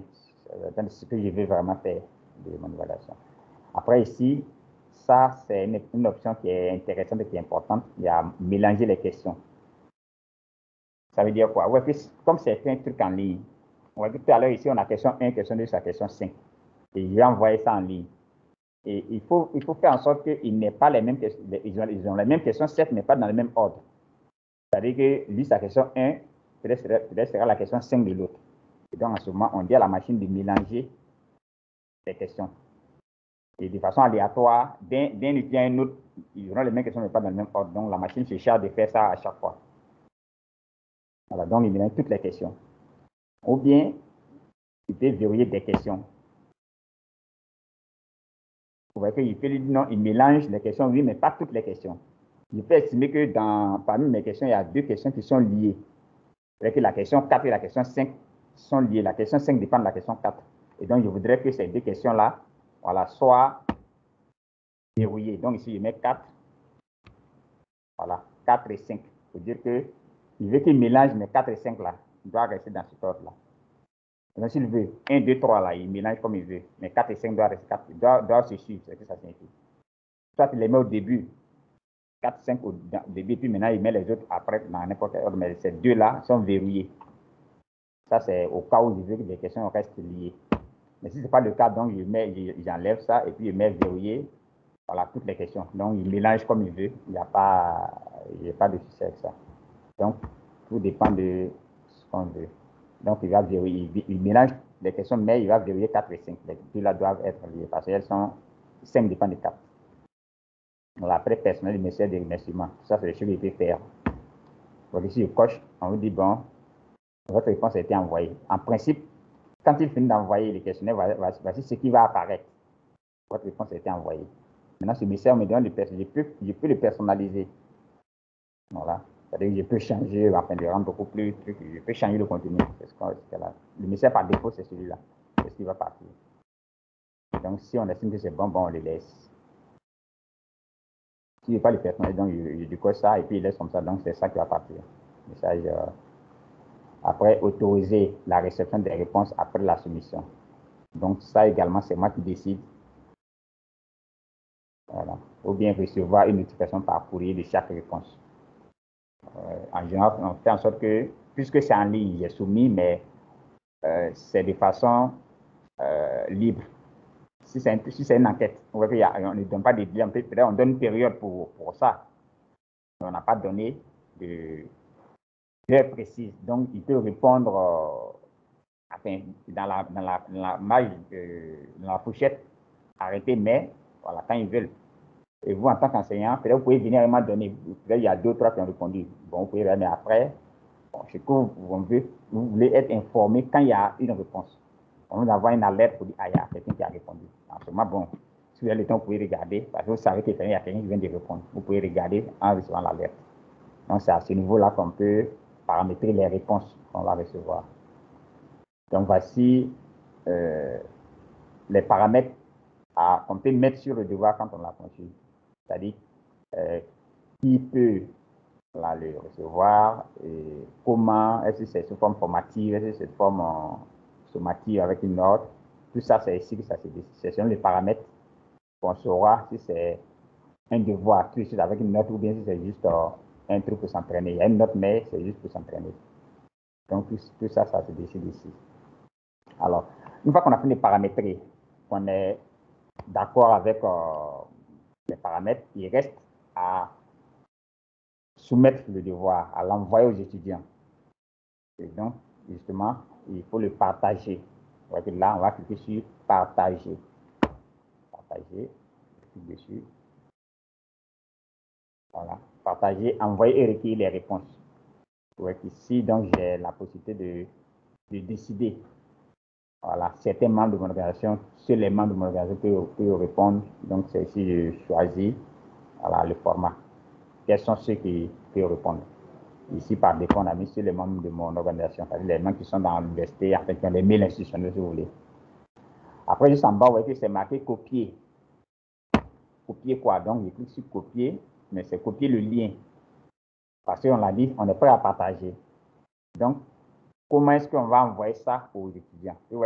Ici, c'est un fichier, on ne peut pas l'enregistrer. On a ici forme, et puis bon, il est là. Donc, tout ce qu'on fait, simplement, on le laisse là, mais on copie le lien. On le copie. Et une fois qu'on l'a copié, c'est simple. Ce qu'il nous reste à faire, c'est de l'envoyer aux étudiants. Vous leur envoyer, vous voyez qu'on met là des options.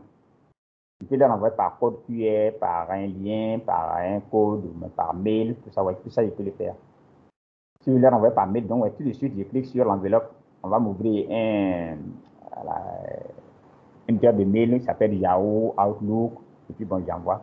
Mais si j'ai mon mail traditionnel, donc une fois que j'ai cliqué sur copier, je clique là, et puis je vais dans mon Yahoo normal, je rentre dans ma boîte électronique, et puis bon, mais j'envoie, je mets les adresses des destinataires, et puis j'envoie. Je colle les liens, et puis j'envoie.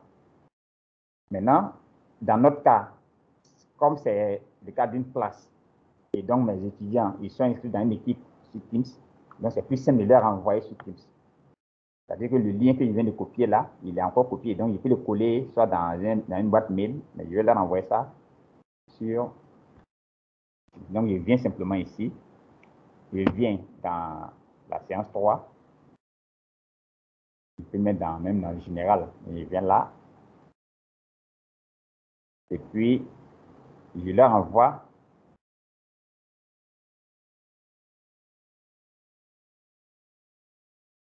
sous forme de...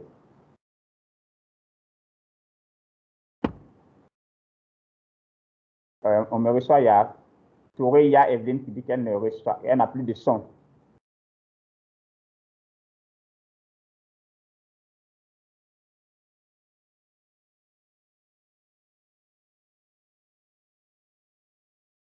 Est-ce que vous me recevez? Est-ce que vous m'entendez?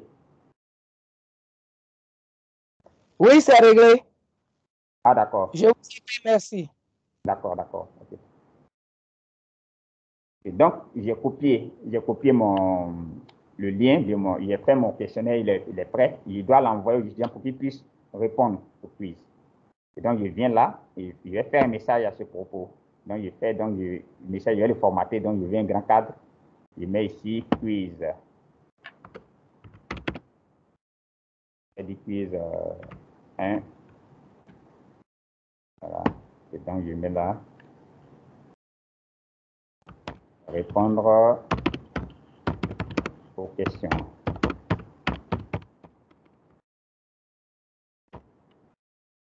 Voilà. Donc, ce qui reste, c'est de leur envoyer le lien. Et ouais, rappelez-vous tout à l'heure, j'ai cliqué sur copier simplement. Voilà, on était ici, je remonte juste. Voilà, j'étais là. Et donc, j'ai cliqué sur copier. Et comme copier, rien ne se passe, c'est normal, mais c'est copier. Rassurez-vous, c'est copier. Donc, tout ce que j'ai fait après, je suis venu maintenant voilà, je suis venu ici.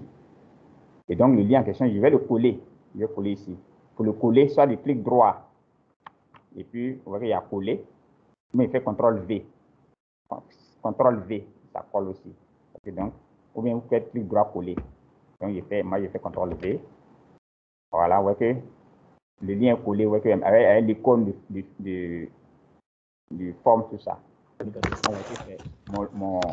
lien de mon quiz est là. Il a besoin des étudiants. Alors, donc, ça, c'est une façon de coller. Maintenant, si je ne vais pas coller comme ça, vous voyez que je ne veux pas qu'il y ait ce long texte bleu là. Le lien, c'est long, ça me plaît pas. Je dis non, bon, je ne veux pas qu'il y ait tout ça. Donc, j'annule. Et je vais plutôt faire un lien. Je vais leur envoyer ça sous forme de lien. Donc, je viens là, il reste dans la fenêtre là, je viens cliquer ici. Lien. Voilà. Et là, ici, je mets juste un texte sur lequel ils vont cliquer. Répondre aux questions. Je vais la cliquer ici. Ils vont cliquer sur ça. Et là, je mets le lien. Cette fois-ci, je colle le lien ici. Voilà, insérer. Voilà, ouais, cette fois-ci, en lien plat de l'adresse était là, qui était long, il y a juste cliqué ici qui va apparaître. Vous voyez que c'est bleu. Ça sera actif. Et quand on va mettre ça sur le ça va devenir une main. Et si on clique dessus, ça va, le lien sera actif. De cette façon, on a mis sur le lien. C'est plus simple que de vouloir mettre, de copier toute l'adresse hors mail. Donc, la même chose. Alors, une fois que ça c'est fait, donc on a le lien est fait, puis on l'envoie. Monsieur Diaghiva, s'il vous plaît. Oui. Oui, cette partie-là, j'ai été distrait par le micro de notre collègue Touré. Je n'ai pas suivi. Oui. On copie pour revenir dans la salle de séance, je n'ai pas suivi cette partie-là. Copier là. Ici, là. Ouais, quand vous copiez pour retourner, on revient à la, oui, dans la salle pour coller là. Ok, ok. Une fois que vous avez copié, vous pouvez copier. Après, l'idée, c'est d'envoyer le lien aux étudiants. Après, c'est ça le problème. Après, on doit juste leur envoyer. Et pour leur envoyer le lien, en fait, il y a plusieurs possibilités. Je peux leur envoyer ça par mail. Je prends le mail classique, là, Yahoo, Gmail, là, je vais dans ma boîte électronique, Yahoo même, et puis là-bas, je colle le lien et puis je vais leur envoyer. Ici, ce que j'ai décidé, c'est de leur envoyer par Teams. Je leur envoie par Teams. C'est l'option que j'ai choisie. Donc, si c'est dans Teams, c'est un seul message que j'envoie directement et tout le monde le reçoit. C'est plus simple que les web ici, il n'y a pas besoin de mettre les mails des uns des autres. J'envoie par mail, chacun de vous a reçu ce message. Demandez à Touré de couper son micro, Touré. Ok. Coupez le micro de Touré. C'est bon, je vais tout couper.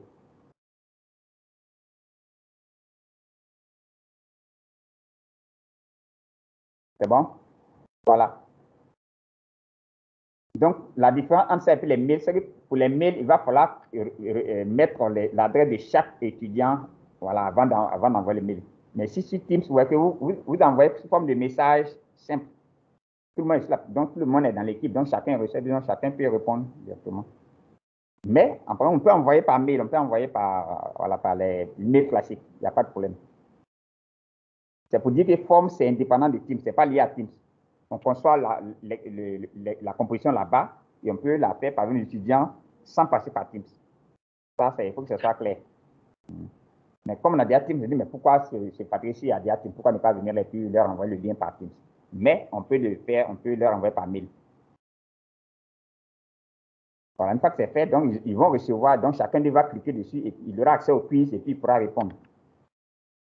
Alors, donc l'étape suivante, je reviens sur le quiz maintenant, je reviens là et on est au niveau du partage. Ça, c'est côté étudiant. On envoie les étudiants, ils vont répondre, nous, on aura le retour. Mais on continue côté enseignant. Parce qu'on fait un quiz, on peut collaborer entre nous.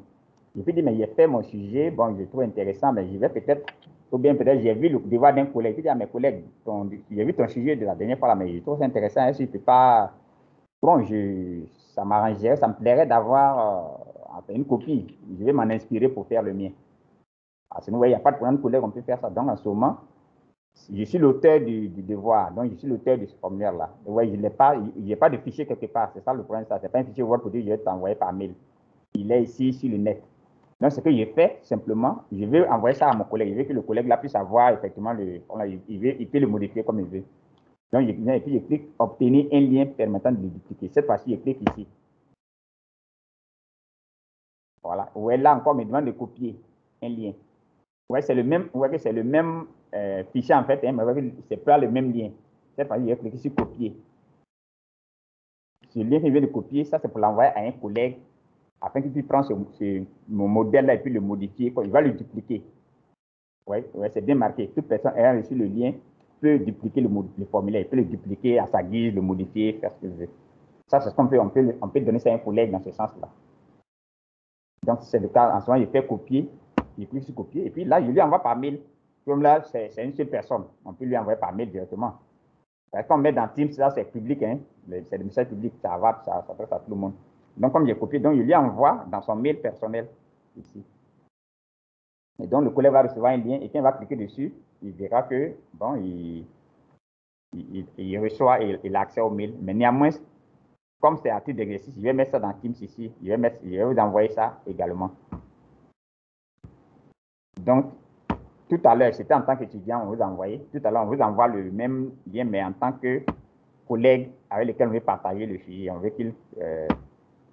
voilà. Je vais mettre là lien duplication. Voilà, cette fois-ci, il va coller directement.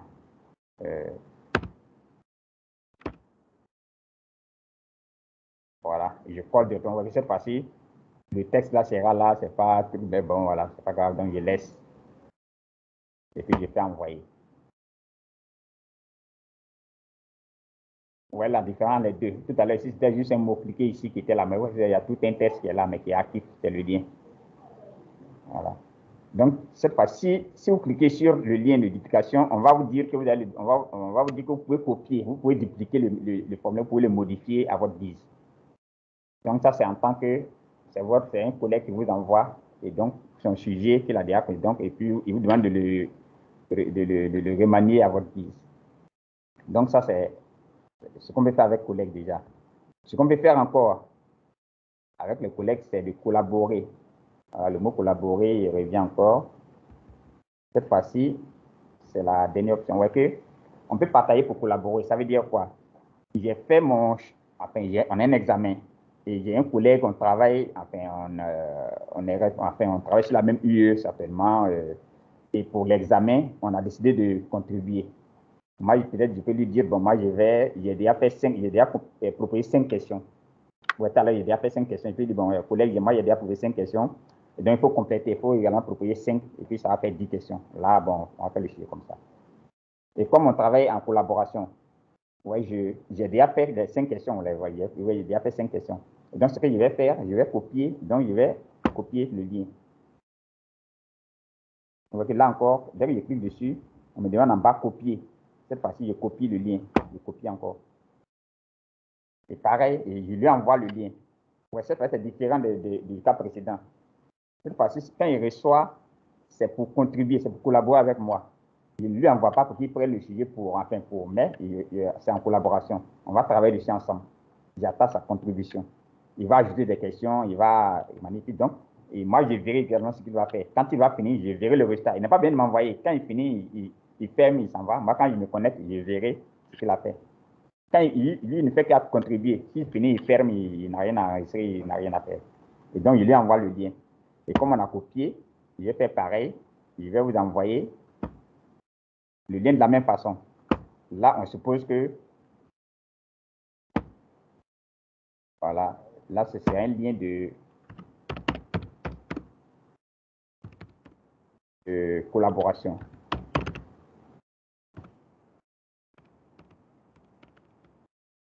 Donc, juste en bas, ici, je colle le lien. Exactement. Et donc, une fois que ça c'est fait, je fais envoyer. Voilà, vous voyez qu'en fait, je viens de vous envoyer le même formulaire, en fait, c'est le même formulaire, mais de 3 manières différentes. La première fois, c'est, on vous l'envoie en tant qu'étudiant, on vous demande de répondre, vous répondez aux questions et puis vous renvoyez les réponses. Vous êtes là en tant qu'étudiant. La deuxième fois, c'est en tant que collègue. On vous l'envoie, bon, juste pour dire, bon, voilà, ça peut vous servir, vous le prenez et tout, vous en faites ce que vous voulez. Vous le prenez pour le modifier, vous pouvez changer son nom, enfin, vraiment, c'est, vous en servez pour composer votre propre sujet. Ça, c'est la duplication. Le troisième cas, c'est la collaboration. On travaille à 2 sur le sujet. Donc, moi, j'ai déjà conçu une série de questions. Donc, je l'envoie à mon collègue pour qu'il, à son tour, il ajoute des questions dessus. Ou bien, éventuellement, il peut modifier des questions que moi, j'ai déjà proposées s'il veut. Et à la fin, on aura un sujet, voilà, qui est le fruit de notre collaboration. Donc, ça, c'est le troisième cas. Vous voyez qu'il faudra expérimenter ces liens-là. Si vous cliquez et vous verrez exactement le résultat, ce que ça donne en tant qu'étudiant, en tant que collègue, collaborateur ou bien en tant que collègue duplicateur. Alors, donc, une fois qu'on a fait ça, Bon, on s'est dit, OK, on a fini, on a construit un devoir, on l'a envoyé aux étudiants, on a envoyé aux collègues pour qu'ils collaborent dessus. C'est bon. Alors, donc, quand j'ai envoyé aux étudiants, vous voyez qu'ici, tel que j'ai fait là, si on se met, on prend le premier cas, on envoie aux étudiants, ils vont répondre. Et les réponses, je les prends où? C'est ça, ils vont répondre, d'accord, mais comment ils font pour avoir les réponses? Évidemment, pour avoir les réponses, vous voyez que j'ai vécu dans Forms, je viens là où j'ai conçu mon sujet. Mais ça, je peux fermer, même si j'ai fermé la page, après je me connecte de la même chose, et puis il vient là, il sera là, le fichier sera là, sur Forms. Donc j'arrive là, et puis ben, je veux savoir est-ce que les gens ont répondu. Donc vous voyez que là, il y a question et puis il y a réponse. J'ouvre mon quiz 1, et puis je clique sur réponse. C'est facile. Voilà. Réponse, on voit qu'on me fait le point. On dit il y a 0 réponse, 0 résultat moyen, bon voilà, état fermé. Ça c'est normal, il n'y a pas encore de réponse. C'est-à-dire, s'il y a des réponses arrivées là, on va me dire, ah, il y a 10 réponses, il y a 15 réponses. Et ensuite, on me dit, mais d'examiner les réponses. D'examiner, donc, je dois porter un jugement sur les réponses qui ont été apportées. Et en ce moment, je clique dessus, et puis je vais les examiner une à une. Je verrai que le premier, voilà, voici sa réponse, voici les réponses qu'il a données. J'apprécie, puis bon, je suis un autre à donner, donc je donne. Et comme ça, j'ai fini d'examiner toutes les réponses qui sont proposées. Et quand j'ai fini, vous voyez que je peux publier les notes. Je dois publier parce qu'ils ont fait, donc il faut qu'ils aient leurs notes. Donc je publie. Je clique sur publier simplement. Le canal par lequel tu as reçu, donc quand tu publies, donc, ils vont recevoir à leur tour, effectivement, chacun va recevoir sa note. Ensuite, ce qui est là où il y a ouvrir dans Excel. Il y a la possibilité de générer un fichier Excel qui va contenir donc toutes les réponses là avec les notes associées. Il y a eu des notes qui ont été attribuées. Donc il y aura les noms des étudiants avec les notes qui vont avec. Donc, et même si vous l'avez fait, si vous avez envoyé le lien par email, vous voyez que ici, ça n'a pas d'importance. Le canal par lequel j'ai le lien n'a pas d'importance. Le qui est important, il faut qu'ils aient le lien et donc, et puis ils traitent. Par exemple, les réponses, c'est ici, tu vas venir les prendre, ce n'est pas dans Teams que tu prends les réponses.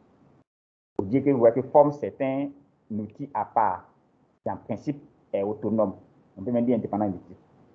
Et donc, on peut concevoir l'évaluation là, la soumettre aux étudiants sans forcément passer par Teams.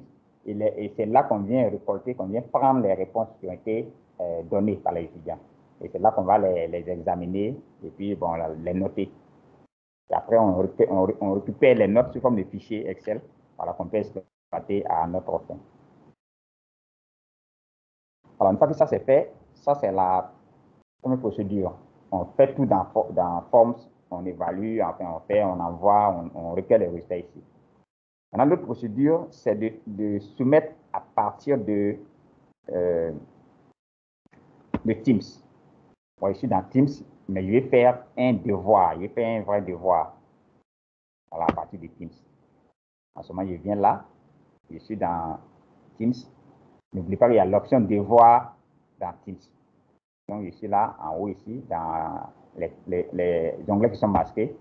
Je les déroule, il y a devoir dedans. Donc, je clique sur devoir. Je clique sur devoir.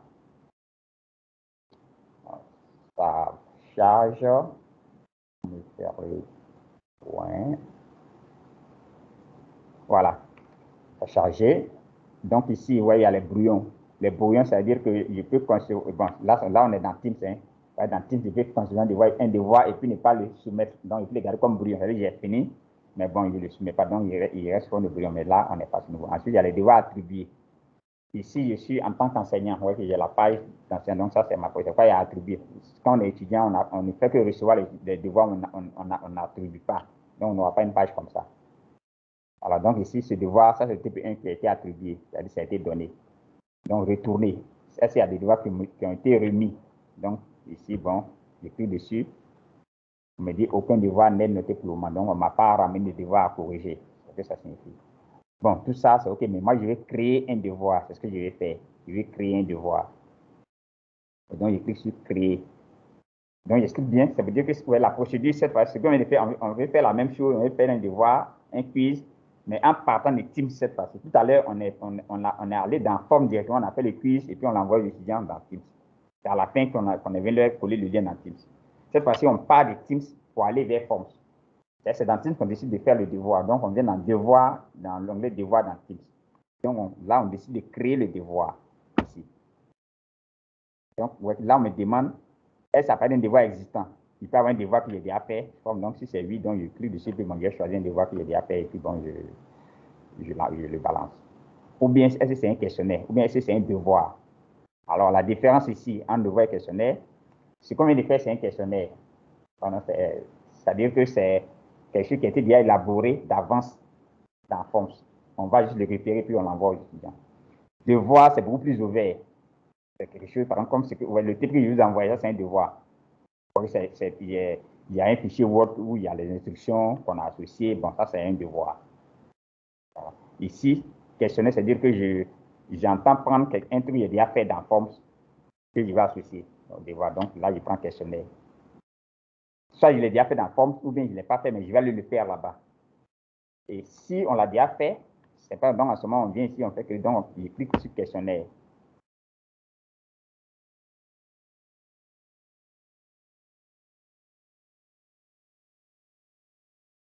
Clique sur questionnaire, parce qu'il lui a dit que c'est un questionnaire que je fais. Et donc c'est quoi il m'envoie dans Forms. Vous voyez, il y a le logo de Forms, il m'envoie là.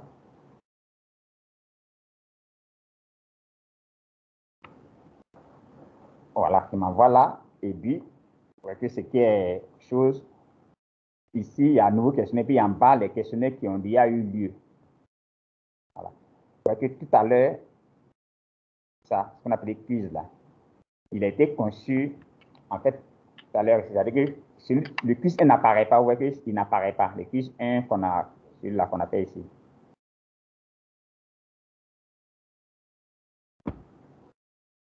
Voilà. Il devait être dans la liste qui apparaît, oui, n'apparaît pas. C'est dû à une raison toute simple. C'est une question d'adresse mail. Vous voyez que ici, sur Teams, je travaille avec vous à travers le mail de l'équipe numérique de l'IFMI. Ouais, c'est ce qui est marqué sur les messages là, l'équipe numérique IFMI. Donc, c'est ça d'abord que j'utilise pour créer ces cours, pour animer tout ça. Alors qu'ici, vous voyez que ce que j'ai utilisé, vous voyez ici sur Forms, vous voyez c'est mon image qui est là. Sur Forms, j'ai utilisé mon adresse personnelle. Enfin, il y a mon mail institutionnel à moi. En tant que Diaraspa, j'ai mon mail institutionnel en tant qu'enseignant de l'IFR, enfin, j'ai mon mail à moi. Maintenant, il y a le mail de l'équipe numérique que j'utilise comme outil pour faire la formation.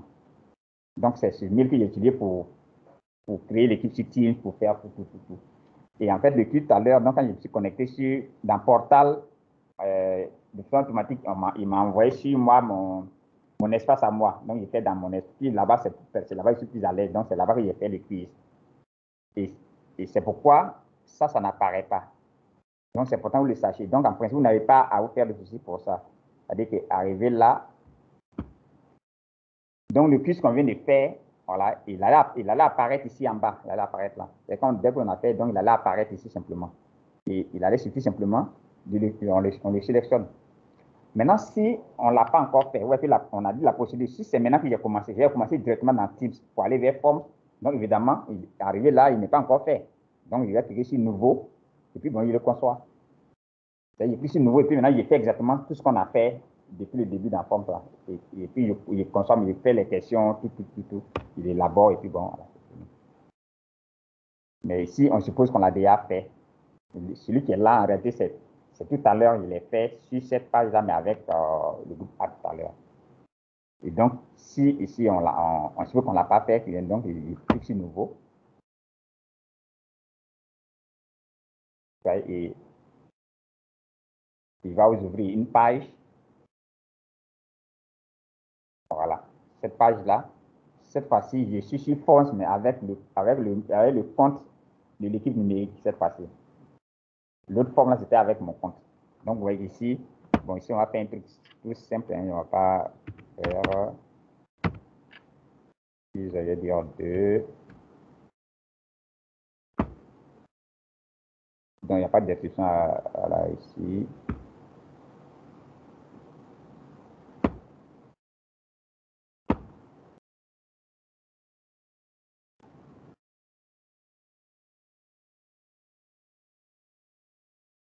Voilà, donc je mets là, avez-vous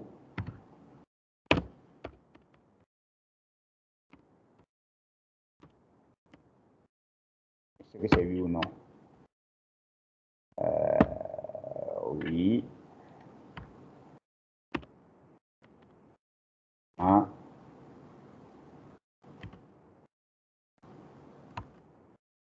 Donc ici, non. Voilà, c'est juste forme de, on peut considérer comme un sondage. Voilà, c'est juste, on veut juste faire un exemple cette fois-ci. Comme on a déjà fait un exemple complet de l'autre côté, donc ici on fait, voilà, juste un exemple. Donc, voici un petit quiz qui est fait. Donc, c'est une seule question. Si vous avez un choix, oui ou non, vous répondez. Voilà, ce sont des sondages. Et puis, bon, voilà, mon quiz, il est terminé. Ouais, cette fois-ci, ouais, qu'on est parti des Teams. Donc, on arrive dans Forms. On a de concevoir les questions. Donc, on le conçoit. Et après, cette fois-ci, on met les paramètres qu'on veut, tout. Ouais, cette fois-ci, ouais, on me demande de terminer. Cette fois-ci, il faut terminer parce qu'on reste dans le cadre du devoir. Et donc, je clique sur terminer ici. On se peut qu'on a mis toutes les questions comme on veut, on a mis tout aléatoire. En fait, on a vraiment, le quiz est terminé, on l'a élaboré de façon complète. Et donc, arrivé là, quand tout est OK, je suis d'accord, j'ai mis le thème, tout ça. Ici, c'est pas 20 mais j'ai pas mis le thème, mais on peut mettre le thème, les couleurs, tout ça là. Et donc, si c'est OK, je clique sur terminer.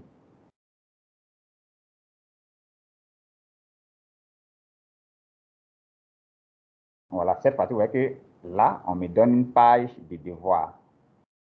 Voilà, où, voilà, directement, ouais, le titre même est déjà là. C'est déjà de façon automatique, quiz de formation psycho B. Voilà, tout est déjà pris en compte. Voilà. Et donc, je peux juste mettre des instructions ici, répondre à la question.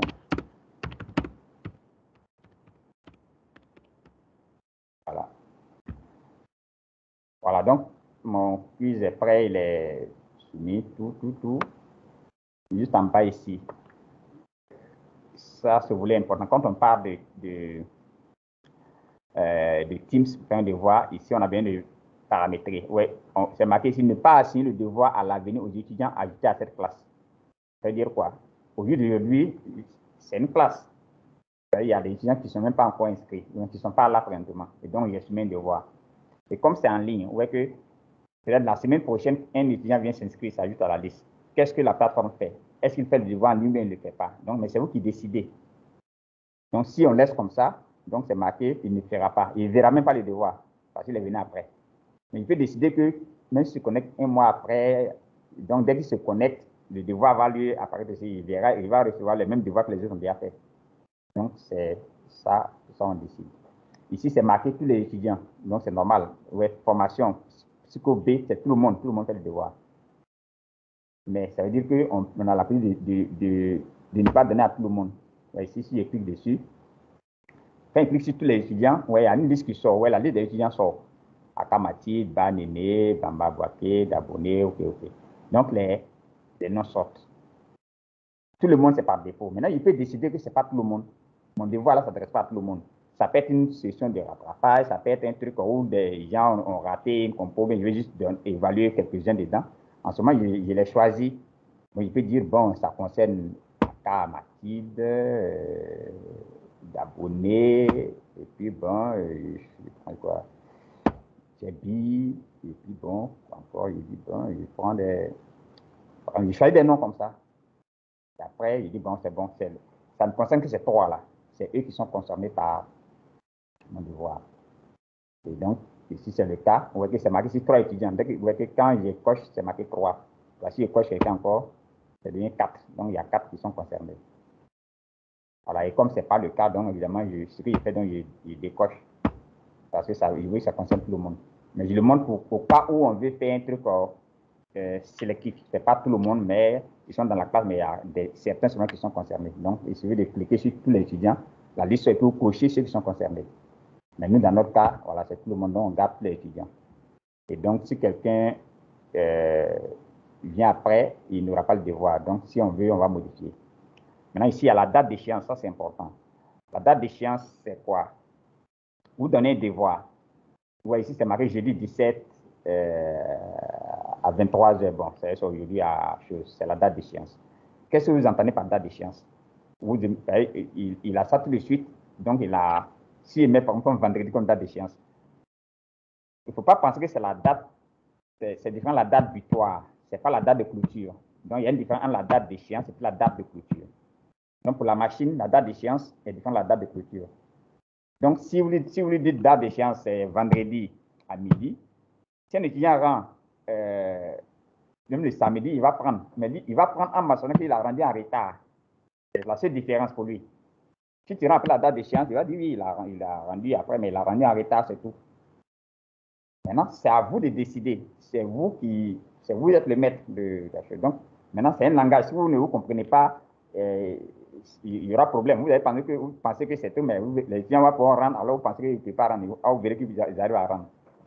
Donc, en général, ce que nous on fait, nous on met date de clôture. Quand on dit c'est fini, c'est fini. Donc, moi, date d'échéance, date de fin. Donc, on veut que ce soit la même chose. Quand on dit c'est vendredi, tu as rendu. Si vendredi, tu rends, c'est fini. Dans ce cas, ce qu'on fait, on vient là, parce que vous avez dit, c'est marqué, le devoir sera publié immédiatement et les remises tardives sont autorisées. Vous voyez, il vous dit ça, les remises tardives sont autorisées. Vous dire la date que vous donnez là. Même s'il rentre après, lui va accepter, ça va passer.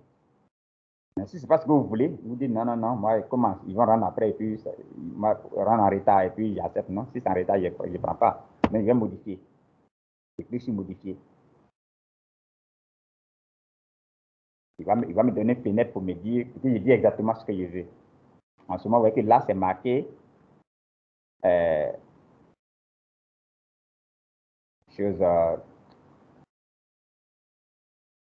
planifié pour une affectation à une date ultérieure. J'ai fait mon devoir, et puis bon, ça peut même être un devoir, une évaluation sommative. On s'est entendu, on veut que le devoir ait lieu demain à midi. Enfin, c'est un exemple de midi à 13h. Vous voyez que là, c'est pour une date ultérieure, une date future. Donc là, il y a la date de publication. Et là, par contre, ça c'est important. C'est-à-dire c'est en ce moment, ils vont voir. C'est en ligne. Ça fait là, mais eux, à quel moment ils voient. Donc, c'est la date de publication. Donc, il met la date de publication. Ils doivent voir le jeudi. Ils donnent l'heure. Si le devoir c'est à 10h, mais c'est à 10h, il ne peut pas voir à 8h. Donc, il met l'heure de publication. Ça, c'est important. Ensuite, on voit que je donne tout ça après-midi, mais donc, ça faut y cocher ça. Donc, c'est pour demain. Donc, j'ai mis la date de demain, l'heure, une heure précise. Après, vous voyez, il y a la date d'échéance. Le devoir commence à quelle heure et puis ça finit à quelle heure. Donc, je vais mettre, ça a commencé, je prends un exemple, jeudi. Je regarde la date de jeudi.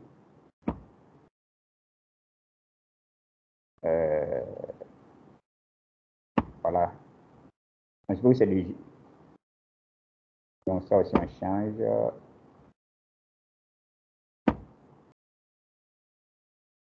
Voilà. Donc, on dirait que c'est le vendredi à 8h. Ce sera visible. Et donc, voici date d'échéance. Donc, c'est normal qu'il met en rouge parce que vendredi, jeudi, ça peut pas, c'est pas possible. Donc, on doit. Voilà. Donc, ici, on va prendre le même vendredi 18. Voilà. Là, comme ça, c'est normal. Là. Et la date d'échéance, l'heure d'échéance. Donc, en ce moment, ça, on va changer. On va mettre ici 9h. Voilà, si vous tapez, ça sort 9h. Donc, c'est-à-dire c'est un devoir d'une heure. C'est couché. Donc, bien entendu, pour lui, échéance, ça ne veut pas dire dernière clôture. Donc, c'est ici, en ce moment-là, je précise pour lui dire que la date de remise et heure de clôture. Donc, en ce moment, je mets le même jour et la même heure. Oui. C'est-à-dire pour moi, l'heure d'échéance, là, c'est heure de clôture.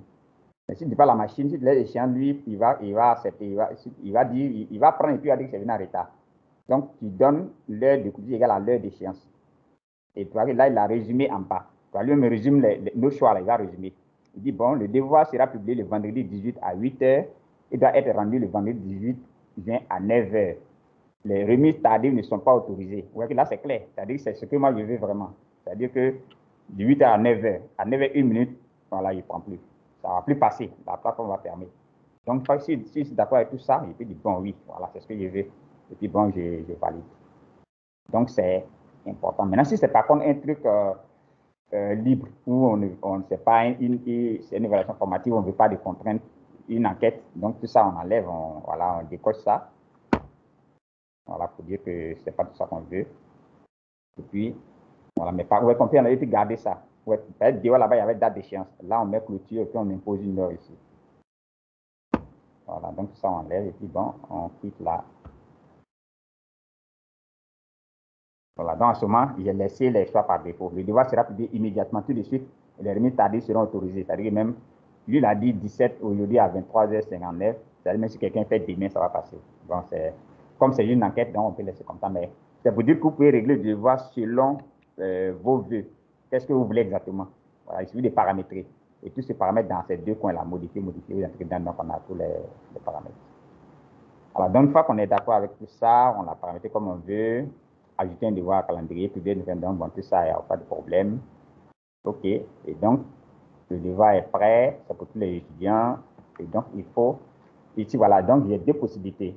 Je peux l'abandonner. Non, il ne vais pas l'abandonner. Après tout ça, il ne vais pas abandonner. Donc, je peux l'enregistrer. Oui, je peux l'enregistrer parce que j'estime qu'il ne suis pas encore prêt à l'affecter. Je l'enregistre, donc il sera là comme un brouillon. Il sera là, mais dans ma page de devoir, mais comme brouillon. Ou bien je l'affecte, c'est-à-dire que oui, je suis prêt, c'est prêt, je l'affecte tout de suite. Il doit répondre aux questions à partir de maintenant. Donc, en ce moment, je clique sur affecter.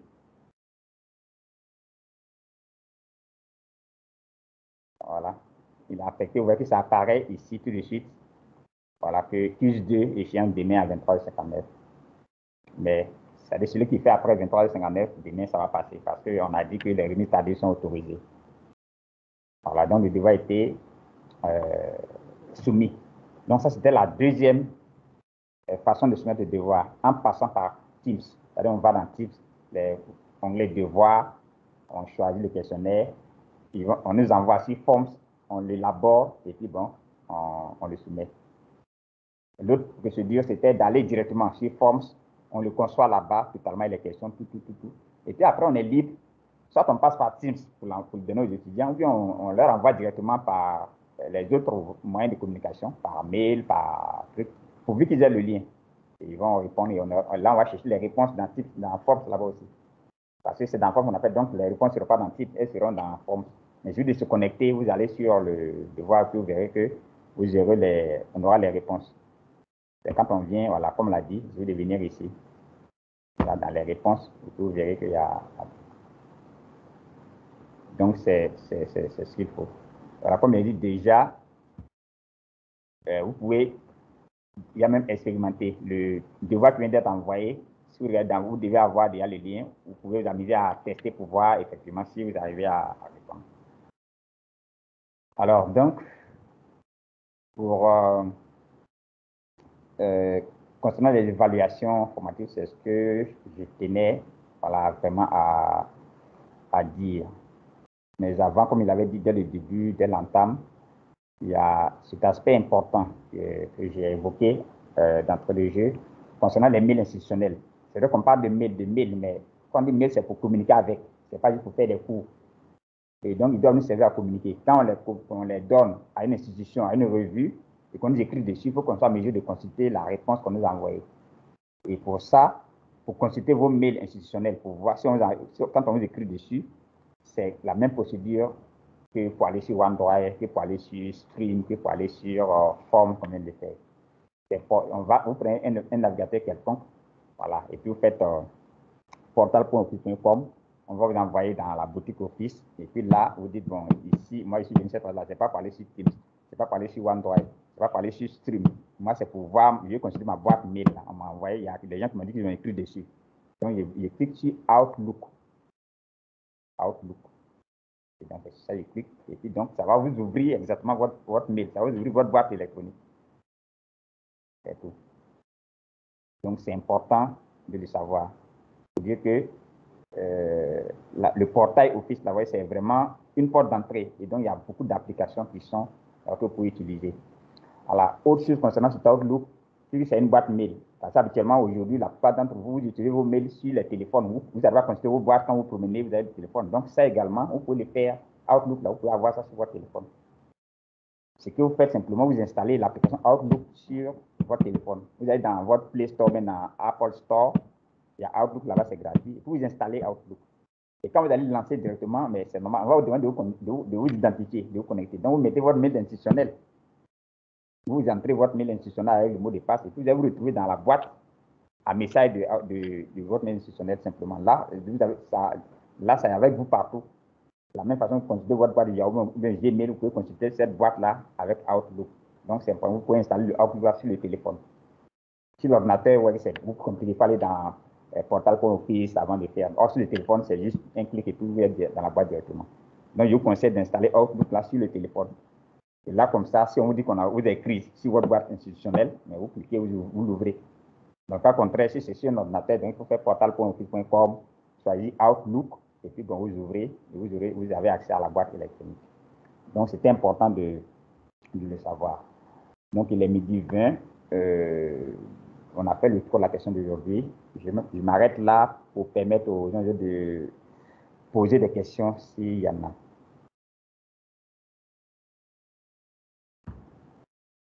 Dagou Denis Komena, pardon. Je vois, il y a une main en l'air. Bonjour, M. Darasba. Merci encore pour la qualité de l'enseignement.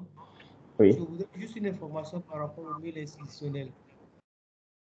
Il se trouve que moi, j'ai un mail institutionnel depuis près de 2 ans, 3 ans, que l'université nous a envoyé. Moi, on faisait nos 4 professionnels. Oui. Est-ce que ça rentre en concurrence avec ce mail-là ou est-ce que je peux toujours l'utiliser? Parce que je l'utilise depuis lors. Il est formulé comment? Il est formulé de ce mail-là. C'est Denis. Oui. Dagou, @univ, fhbedu.ci. Oui, ça c'est l'autre chose. Donc, mais vous l'utilisez, non? Oui, je l'utilise. Je l'utilise voilà. Depuis lors. Non, si vous l'utilisez, il n'y a aucun problème. D'accord. Il n'y a pas de problème. C'est comme ça, vous faites un mail en plus, c'est ce que ça signifie. Celui-là, vous faites un mail en plus. Donc, ça me fait 2 mails institutionnels alors. Voilà. Si il y a 2 ou 3 ans qu'on nous a attribué cette mail-là. Voilà, c'est ça. Ça vous fait un mail en plus. Si vous utilisez les deux, ça vous fait 2 mails en plus. Ce qui est important, c'est de pouvoir y accéder. C'est ça qui est important. Oui, mais là, non, j'ai l'habitude d'y accéder, mais est-ce qu'on peut y accéder par Teams aussi? Non, on ne peut pas y accéder par comme ça. Là, okay. J'ai compris. Lui, il est géré par Gmail. J'ai compris. Voilà. Okay. Sinon, celui-là, pour y accéder, c'est Outlook. OK. Donc, voilà, vous passez par le portail Outlook et puis vous entrez le mail institutionnel comme il a été donné et puis bon, vous avez accès à ça. Bien, merci. Oui, je vais devoir partir vous laisser parce que j'ai juste un cours. Donc, oui, excusez-moi si je vous laisse. Merci pour la qualité de votre enseignement et on va suivre ça pour sa part. C'est moi qui vous remercie. Il y a M. Mété Amadou qui a la main en l'air. M. Mété Amadou. Ou bien c'est une ancienne main. Mété Amadou. Non, c'est pas une ancienne. Non. Bonjour, monsieur Dirasouba. Oui. Voilà, c'est juste pour dire que j'avais un souci par rapport à ma connexion. Bon, voilà, donc voilà, c'est résolu avec l'administrateur de l'université. Voilà, il fallait juste réinitialiser. Bon, bref.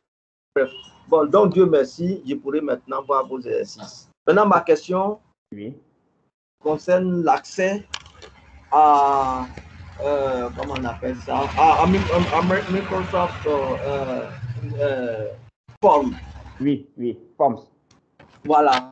Donc, lorsque je vais sur Microsoft Forms, il faut que j'accède à votre équipe pour pouvoir avoir la main, c'est-à-dire élaborer le questionnaire. Oui. Voilà, je ne sais pas, est-ce qu'il faut forcément créer une équipe pour pouvoir élaborer le questionnaire ou alors, je ne sais pas. C'est ma question. Non, quand vous allez dans le portal office.com, on m'envoie, voilà. Voilà, on vous envoie dans bonjour, bonsoir, et puis on vous donne la liste de l'application. Exactement. Vous choisissez Form. Vous cherchez l'application Forms. Form, voilà. Si elle n'est pas dehors, vous cliquez sur toute l'application, elle est à l'intérieur. Exactement, et j'ai pu le faire. Voilà, mais vous cliquez dessus, et puis après, il y a une page qui va s'ouvrir. Oui. Et puis, donc, mais vous commencez. Mais le problème, c'est que ce n'est pas possible, puisque ce que je vois, ce sont les équipes que je vois. Par exemple, votre équipe, c'est EU, notre équipe ici, c'est EU. Donc, j'étais obligé d'aller dans EU pour pouvoir accéder aux différentes fonctionnalités. Vous voyez quoi? Je dis que quand on va dans Forms, oui. Voilà, il y a une page qui s'ouvre. Maintenant, comment faire pour, comment on appelle ça, élaborer le questionnaire? Parce que on peut le faire que lorsque on rejoint, comment on appelle ça, l'équipe EU. Quand on fait quoi? Bon, il faut que je suis clair. Ça dit que quand on ouvre là, vous avez dit qu'il faut ouvrir forme. Oui, c'est ça. Vous ouvrez forme. Voilà. Maintenant, qu'est-ce qu'il faut faire? Non, mais quand vous ouvrez forme, il y a une page qui s'ouvre. On vous demande d'abord si c'est un nouveau questionnaire ou même si c'est un ancien que vous voulez utiliser. Voilà, mais le problème, c'est que ce n'est pas là cette fonctionnalité qui s'ouvre. Ce sont comment on appelle ça? Votre équipe là, l'équipe EU, qu'on voit. EU, notre équipe, comment vous appelez ça? Ouais, non, comment on peut appeler ça? Comment EU? C'est-à-dire, il faut d'abord cliquer sur EU pour pouvoir avoir accès aux fonctionnalités. Ce n'est pas cette fenêtre-là que moi je vois. Non.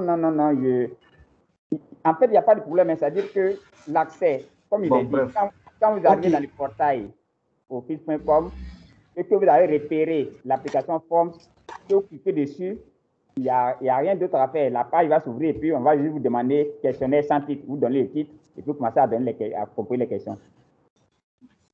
OK. Oui. Le seul truc, une fois que vous avez accès à où il y a les applications, où il y a Stream, donc si vous trouvez Form dedans, vous cliquez dessus, vous ouvrez, après il y a une autre condition après. Après, elle va s'ouvrir comme elle s'est ouverte tout à l'heure à moi. On m'a mis questionnaire, nouveau questionnaire. Voilà, j'ai lancé et puis j'ai commencé à éditer. En principe, à ce niveau, il n'y a plus de conditions, il n'y a plus rien d'autre à choisir. Quand vous cliquez sur Form, on doit vous ouvrir une page où si vous avez fait des questionnaires avant, ils seront là. Et donc, vous demandez si vous voulez prendre un ancien questionnaire. Si ce n'est pas le cas, où il y aura un nouveau questionnaire, un nouveau formulaire. Donc, vous cliquez sur nouveau et puis vous commencez à poser. OK. Comme c'est l'heure, je vais reposer ma question plus tard, une autre fois. Merci, M. Diarasoba. D'accord.